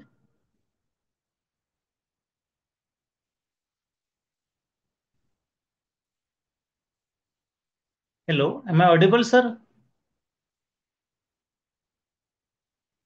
Yes, sir. Audible, sir. Yeah, yes. Okay, sir. Now, criteria for good problem statement. Now how to select the problem and how to make the problem statement for the research work, and what are the criteria for having the good problem in the research. So here, what is important, first of all, that clarity and specificity about the problem is required. That the problem should be stated clearly and it defines the issues without ambiguity. Then it focuses on a specific aspect rather than being too broad or too vague. So it should be specified. If it is about the pollution, so that your experimental model means that organism should be specified. The organs in the organism should be specified. The pollutant should be specified, whether it is pesticide, heavy metals, or any other drugs, whatever. Research feasibility, that can be investigated using available resources, time, and technology. If you are working in particular institution, in college or in other research institute, that feasibility at your place, institution, that you should consider. And accordingly, you should select the problem. So whether that availability of laboratory facilities, instrumentation, and all these things, and that matters. They should not be too complex or unrealistic to solve within the research scope. That so that is what it should be feasible and it should be solvable. That problem which is stated. Relevance and significance addresses a gap in existing knowledge or solve a real world problem, has academic, practical, or societal importance. So that problem statement should have importance in the society, for the society, and for the environment, and for the health, whatever. That importance of the problem statement is very crucial in this case. So otherwise the problem statement is there, and when we go for writing the research paper or whatever, that we need to mention there ki what you are giving to the society through this research. If there is nothing concluded from that research about the society benefit, then this problem statement, we can say, is not good, or it is not proper. It was not proper.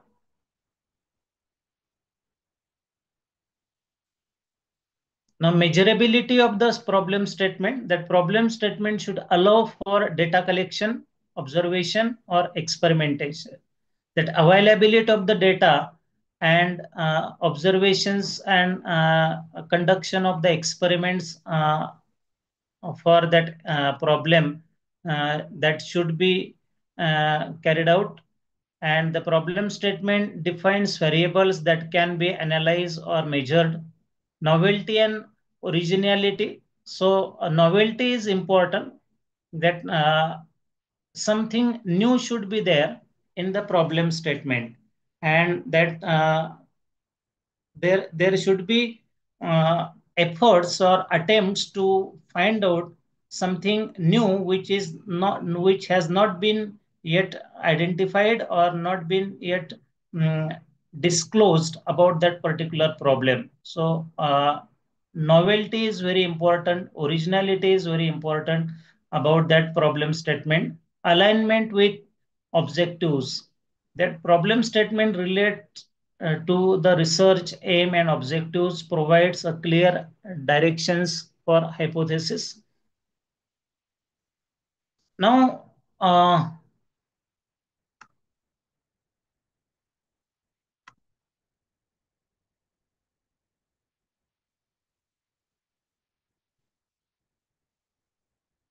so second step in the research, that is once that problem is selected, it is formulated, that extensive literature review, literature survey is required.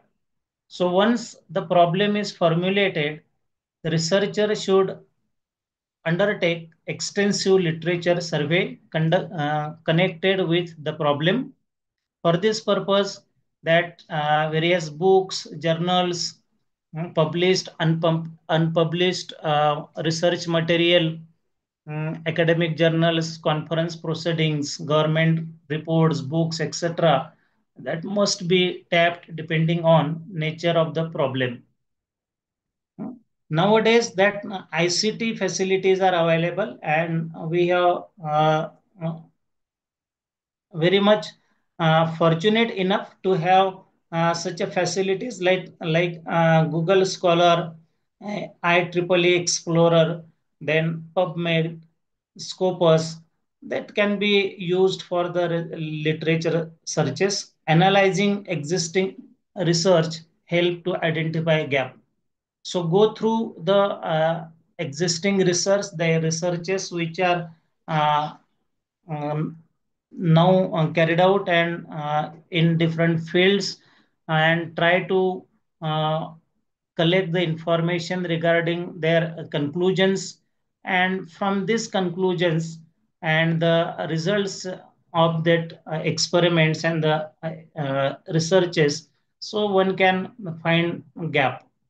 So identifying research gap is the biggest challenge for PhD students. This is very important, as I said, okay, this is a big task actually to identify the research gap.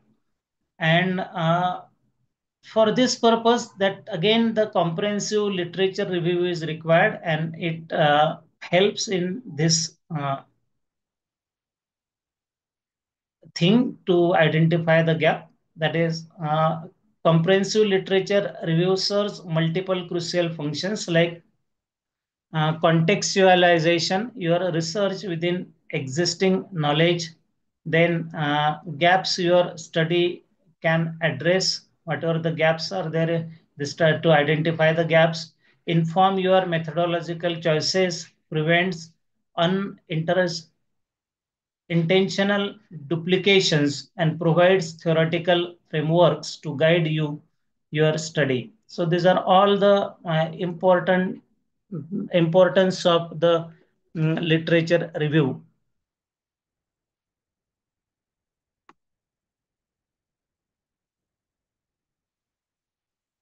And when conducting the literature review, that start with broader sources, then narrow to specific area. So narrowing is one of the things that one should go through it. So first of all, try to read about the broader issue, environmental say pollution, broader environmental pollutions, different kind of pollutions. Then and go narrowing the issue. Okay, then different type, that water pollution, air pollution, sound pollution, soil pollution, whatever. And then use systematic search strategies with clear inclusions exclusion criteria. critically evaluate the quality of each source, organize findings, then thematically rather than simply summarizing each study. They identify methodological strength and weaknesses in existing research. That literature review isn't just background information, it's an analytical foundation that shapes your entire research approach. So it gives you an idea, it gives you a direction how to carry out your research and on what aspect you should carry out the research. Now there are certain highlights how to find research gap. So for this, identify your field of interest and the research domain first. Then conduct extensive literature survey by reading 5 to 10 literature reviews in your research domain. Focus on future work and limitations section of the research paper. So here you can find the gap, that is future work, that the in paper it may be mentioned that this is the scope in future, if that researchers can work on that and so and so. Then limitations of that particular research that also mentioned in many research papers. So that is, these are very uh, advantageous parts of the research papers from which one can get the idea about the research. Then identify recent trends and emerging topics in your domain. Look for patterns, contradictions, and unanswered questions in the research literature which is available. Eliminate areas in which research is already done.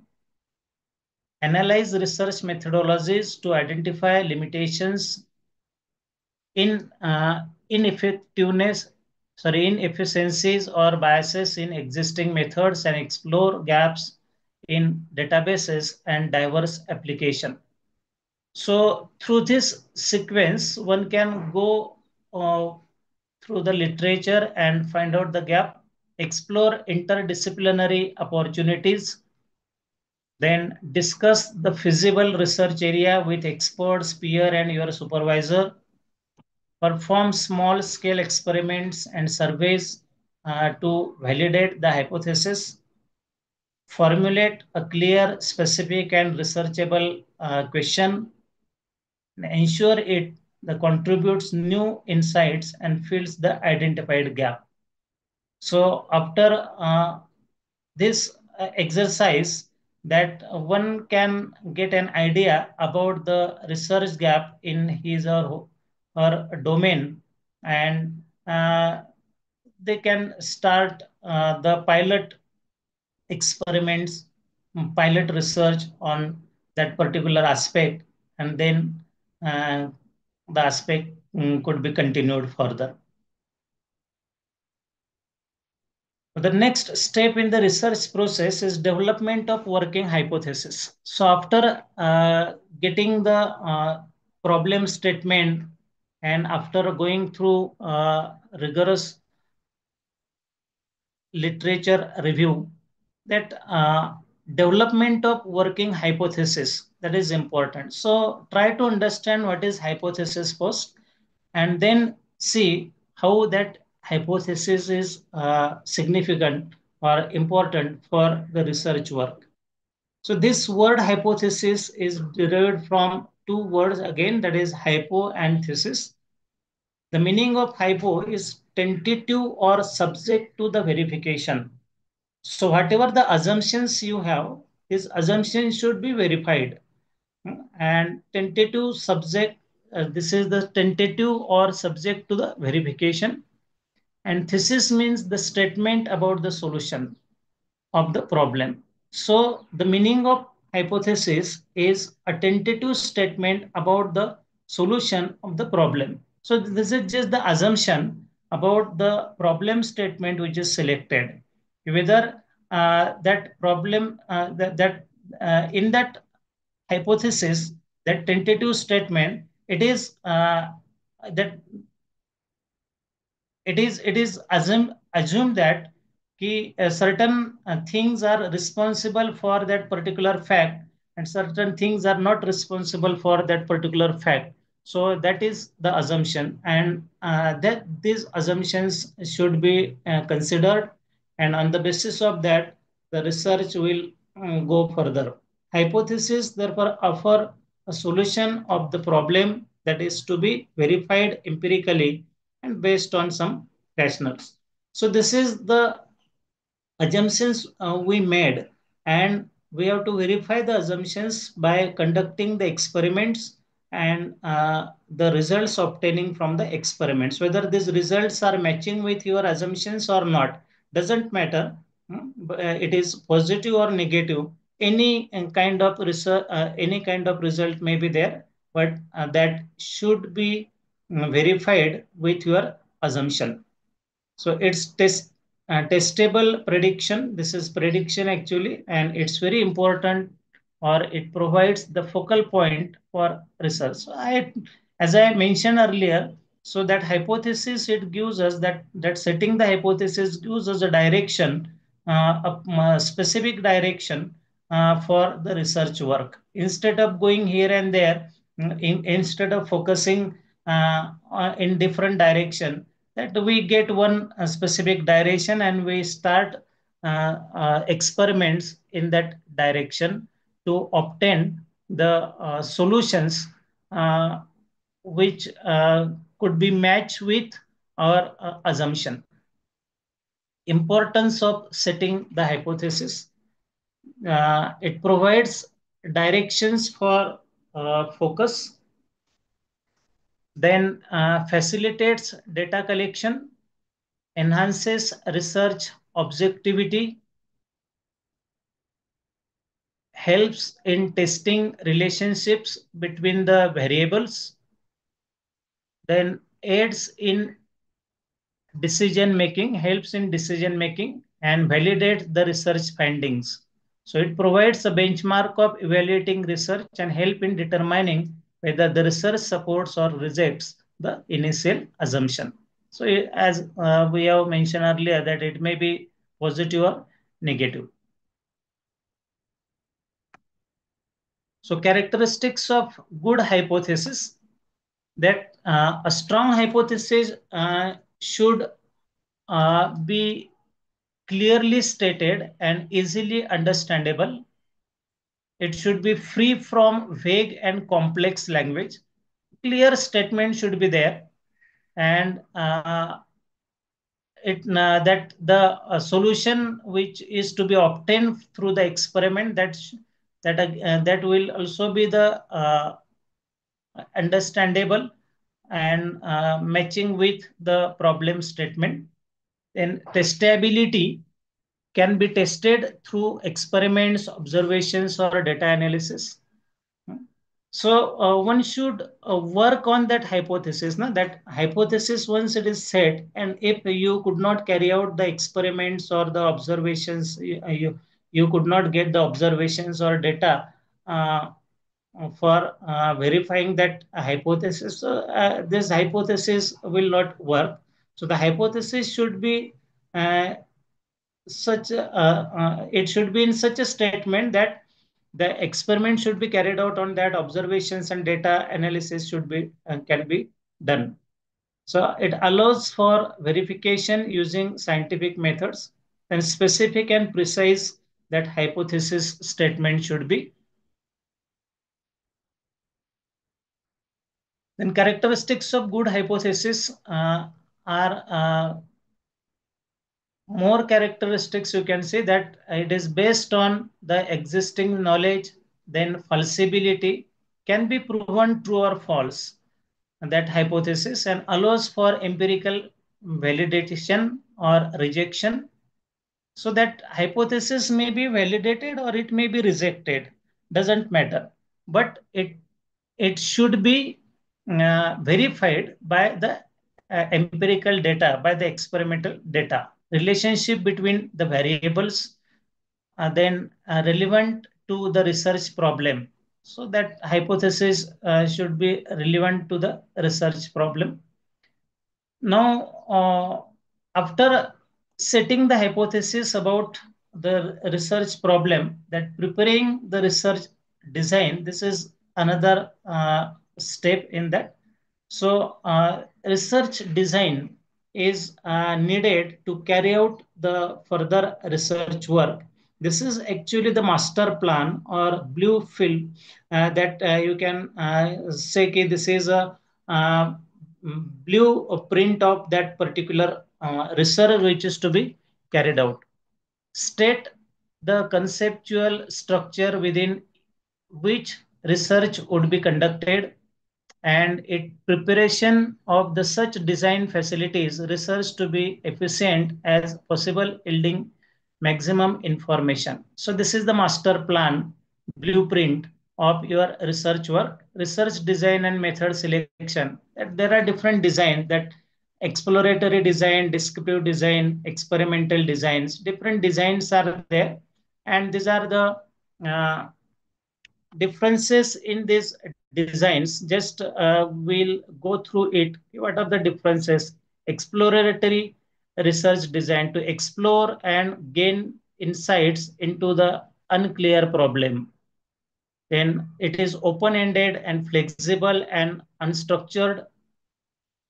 It is having a qualitative approach, and methods used like literature review, interviews, focus groups, case studies, observable studies, like that. So, which research design is to be used, is to be adopted, is dependent on what kind of your research problem is. Whether that research problem is feasible for such a particular methods, the methods which are given here, accordingly, you have to think about the research design. In descriptive research design, it is to describe characteristics, behavior, or trends systematically. If you are working on the characteristics of particular uh, organisms or the behavior of particular organisms, and then its nature is structured but does not manipulate variables. It is quantitative type of approach it has, and the methodology which can be used for this is surveys, that questionnaires, then observational studies, case studies, etc. That can be adapted. This method can be adapted for such a design. The experimental research design is to establish case and effect relationship, cause and effect relationship, highly controlled and structured design. It is quantitative type of approach it is having.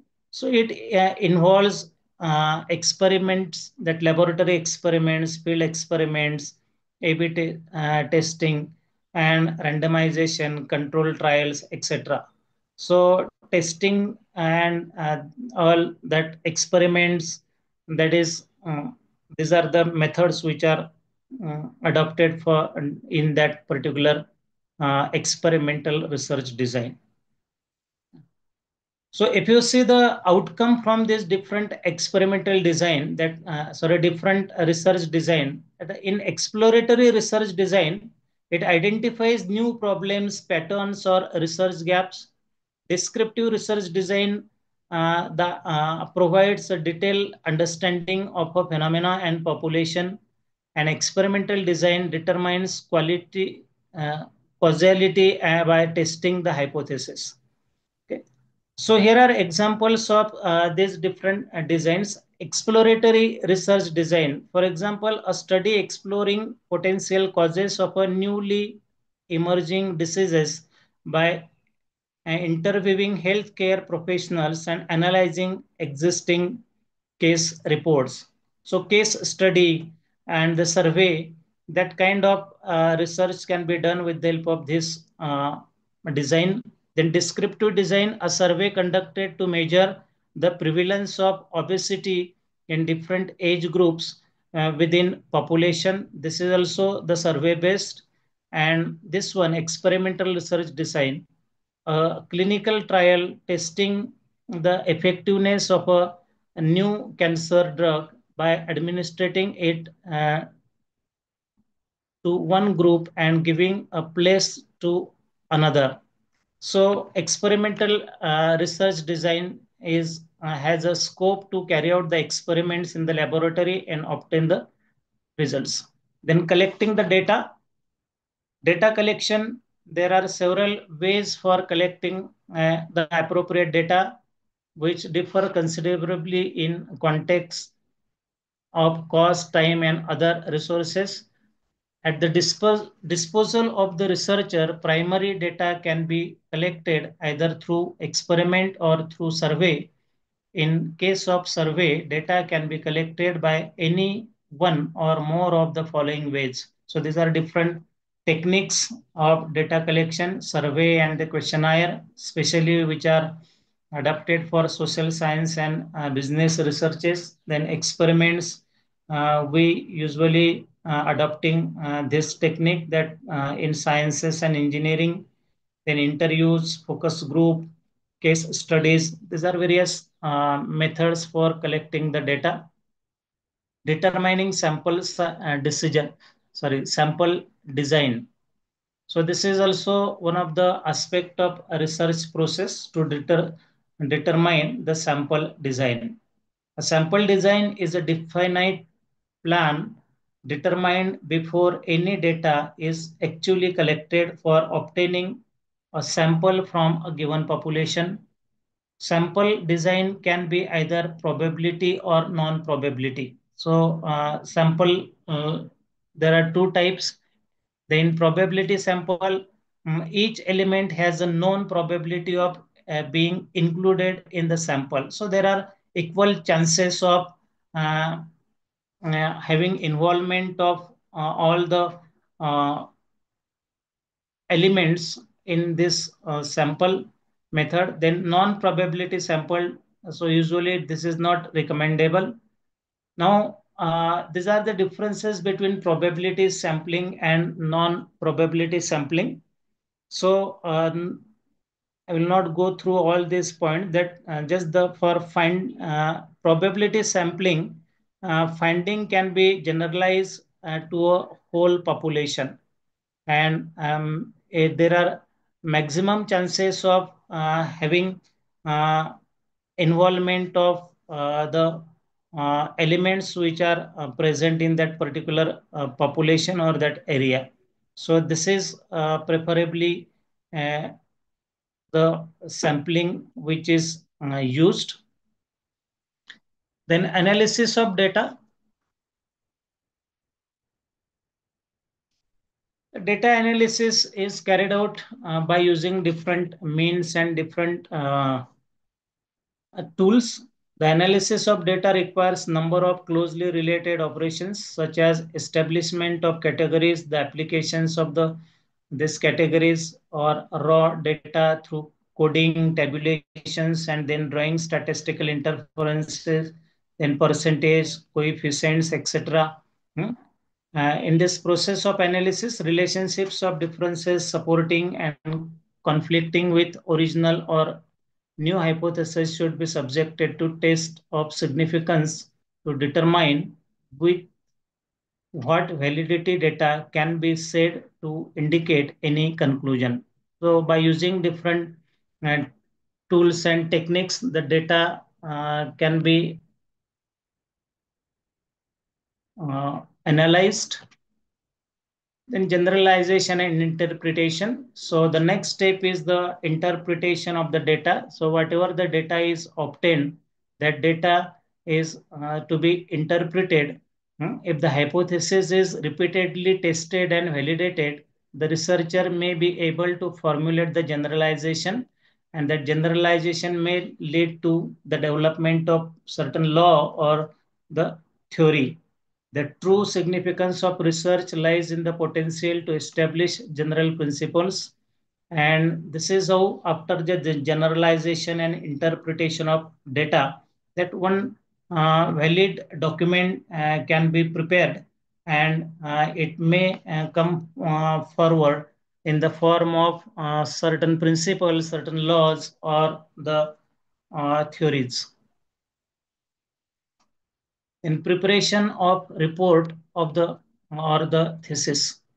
So once that data is collected, it is analyzed and compiled. So it is the next step is to prepare the report, compile all the data and all the work which has already done during that research work. So finally, the researcher has to prepare the report of what has been done by him. The layout of the report should be like this. So there are three aspects in the report or the thesis. That one is the preliminary pages, second, the main body of the thesis, and the third one is the end matter. So in preliminary pages, it includes cover page, title page, declaration, certificate, acknowledgement, abstract, table of content, list of figures and tables, list of abbreviations and symbols. Then main body of the thesis includes introduction, literature review, research methodology, then results and discussions, conclusions and recommendation, and in the end, references and appendices if required. So bibliography or references in the end matter. So this is the structure of the report or the thesis.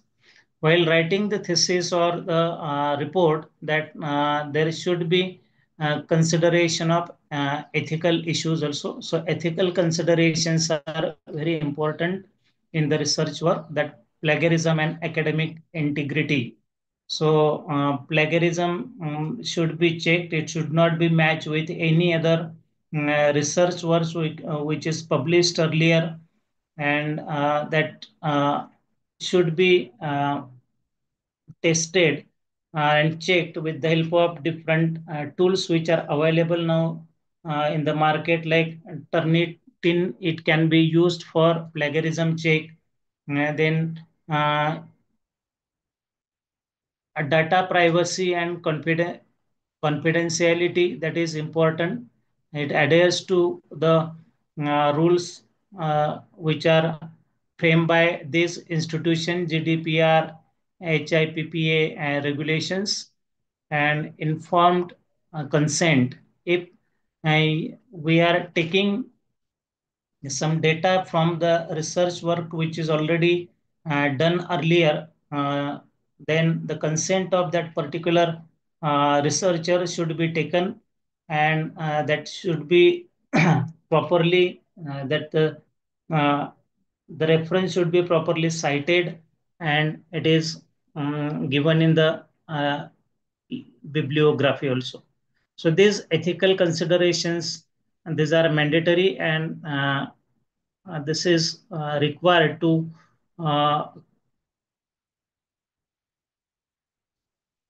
be done at the time of thesis writing or report writing. So now, after looking up on that entire research process, so what are the criteria for good research? We can go through these points now just in brief. The purpose of the research should be clearly defined and common concepts be used. Then the research procedure and use should be described in sufficient detail to permit another researchers to repeat the researchers for further researches for further advancement. And the procedural design of the research should be carefully planned to yield results that are as objective as possible. The researcher should report with complete frankness flaws in procedural design and estimate their effects upon the findings. The analysis of data should be sufficiently adequate to reveal its significance, and the methods of analysis used should be appropriate. the validity and reliability of the data should be checked carefully. Conclusions should be confined to those justified by the data of the research and limited to those for which the data provide an adequate basis. Greater confidence in research is warranted if the researcher is experienced, has a good reputation in research, and is a person of integrity. So these are some criteria of the good research. Now, this is all about the research process and different steps which are to be taken into consideration while conducting the research.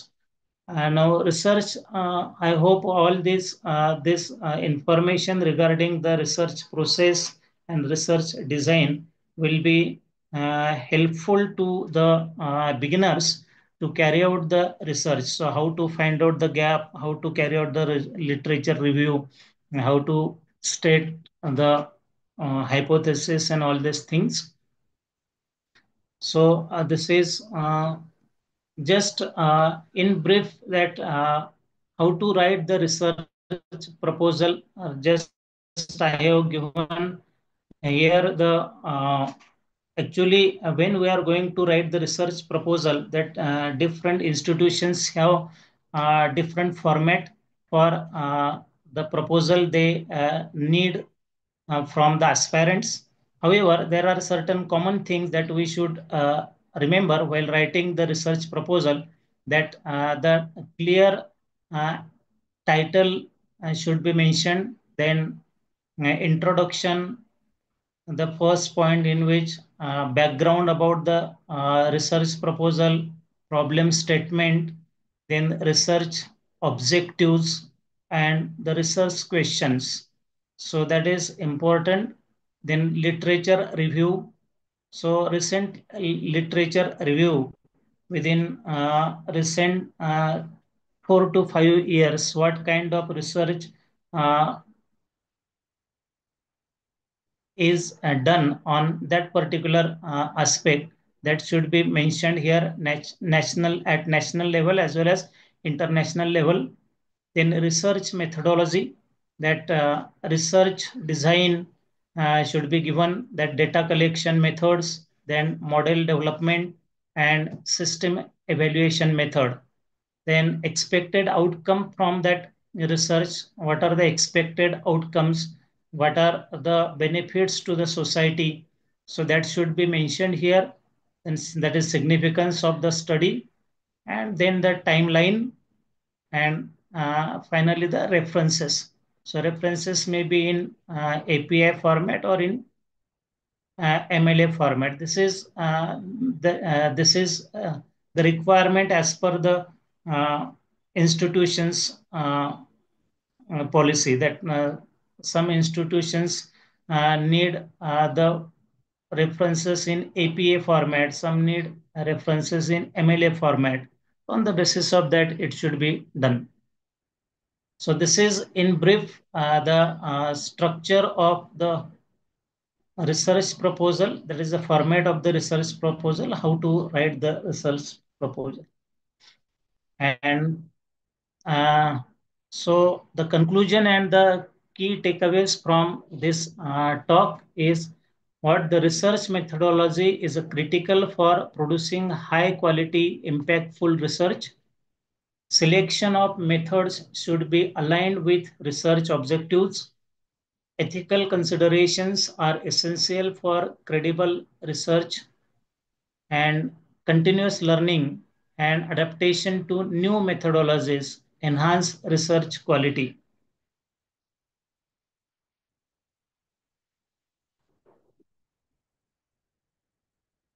These are the references of my talk. Thank you all for your patience listening.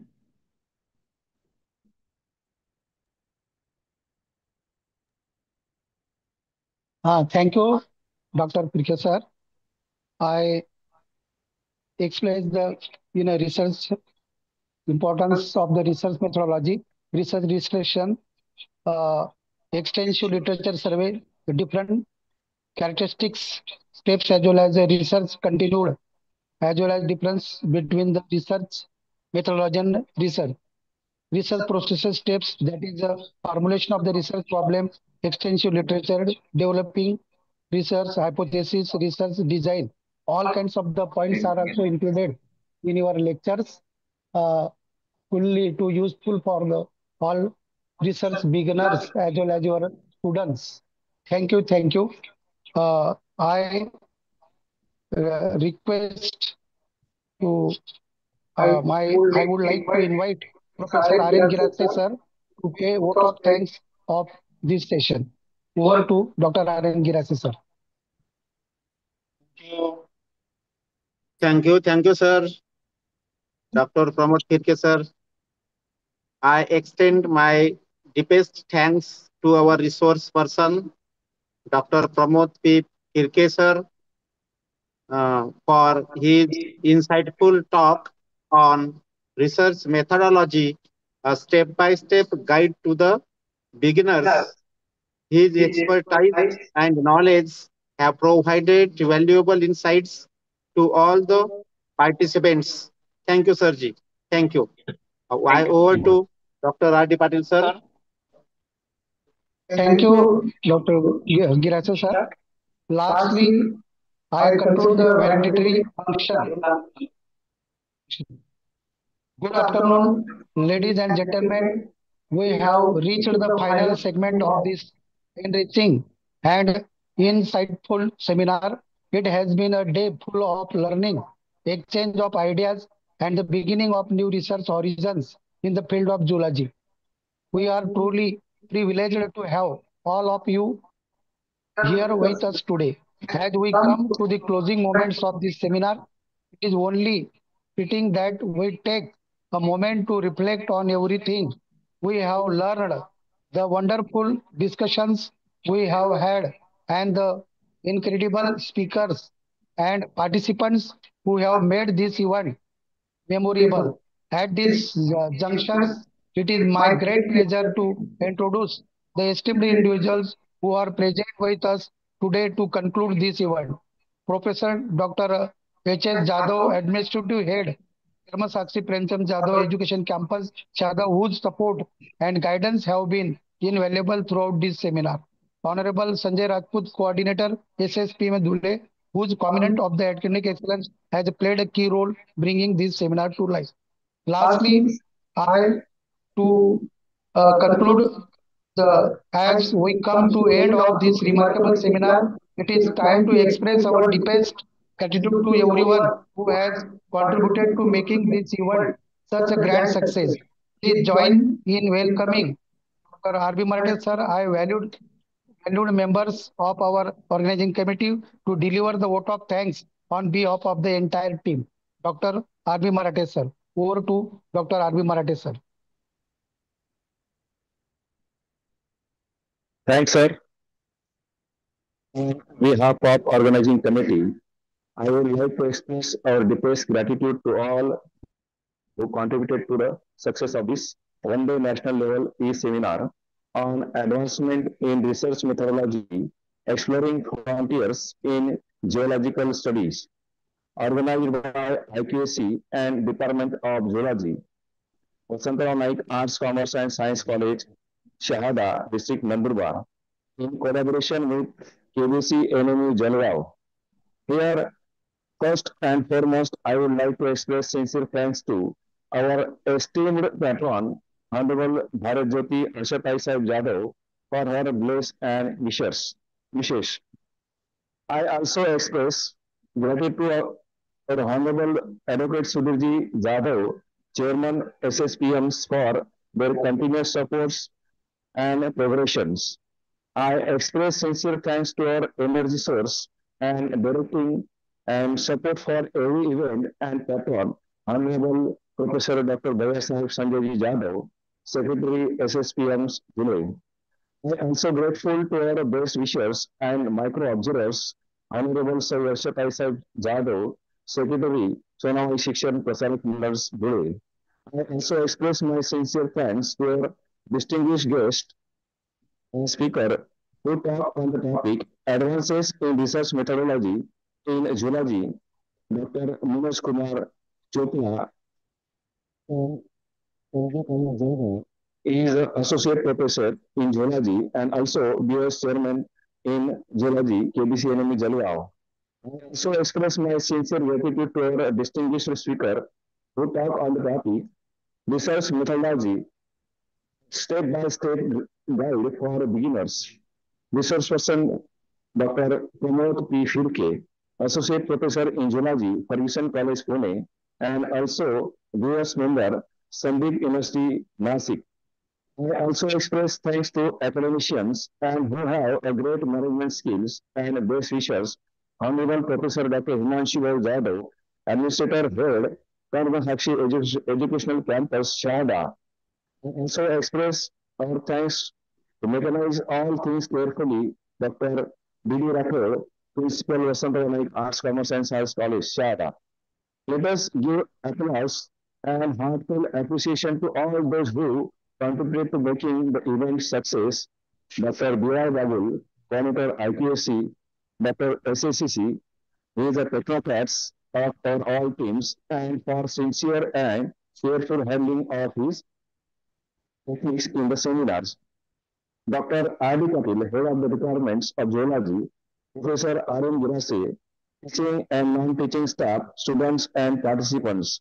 Finally, I would like to convey my gratitude to everyone here for taking the time to join us today and for assisting us in making this event a huge success.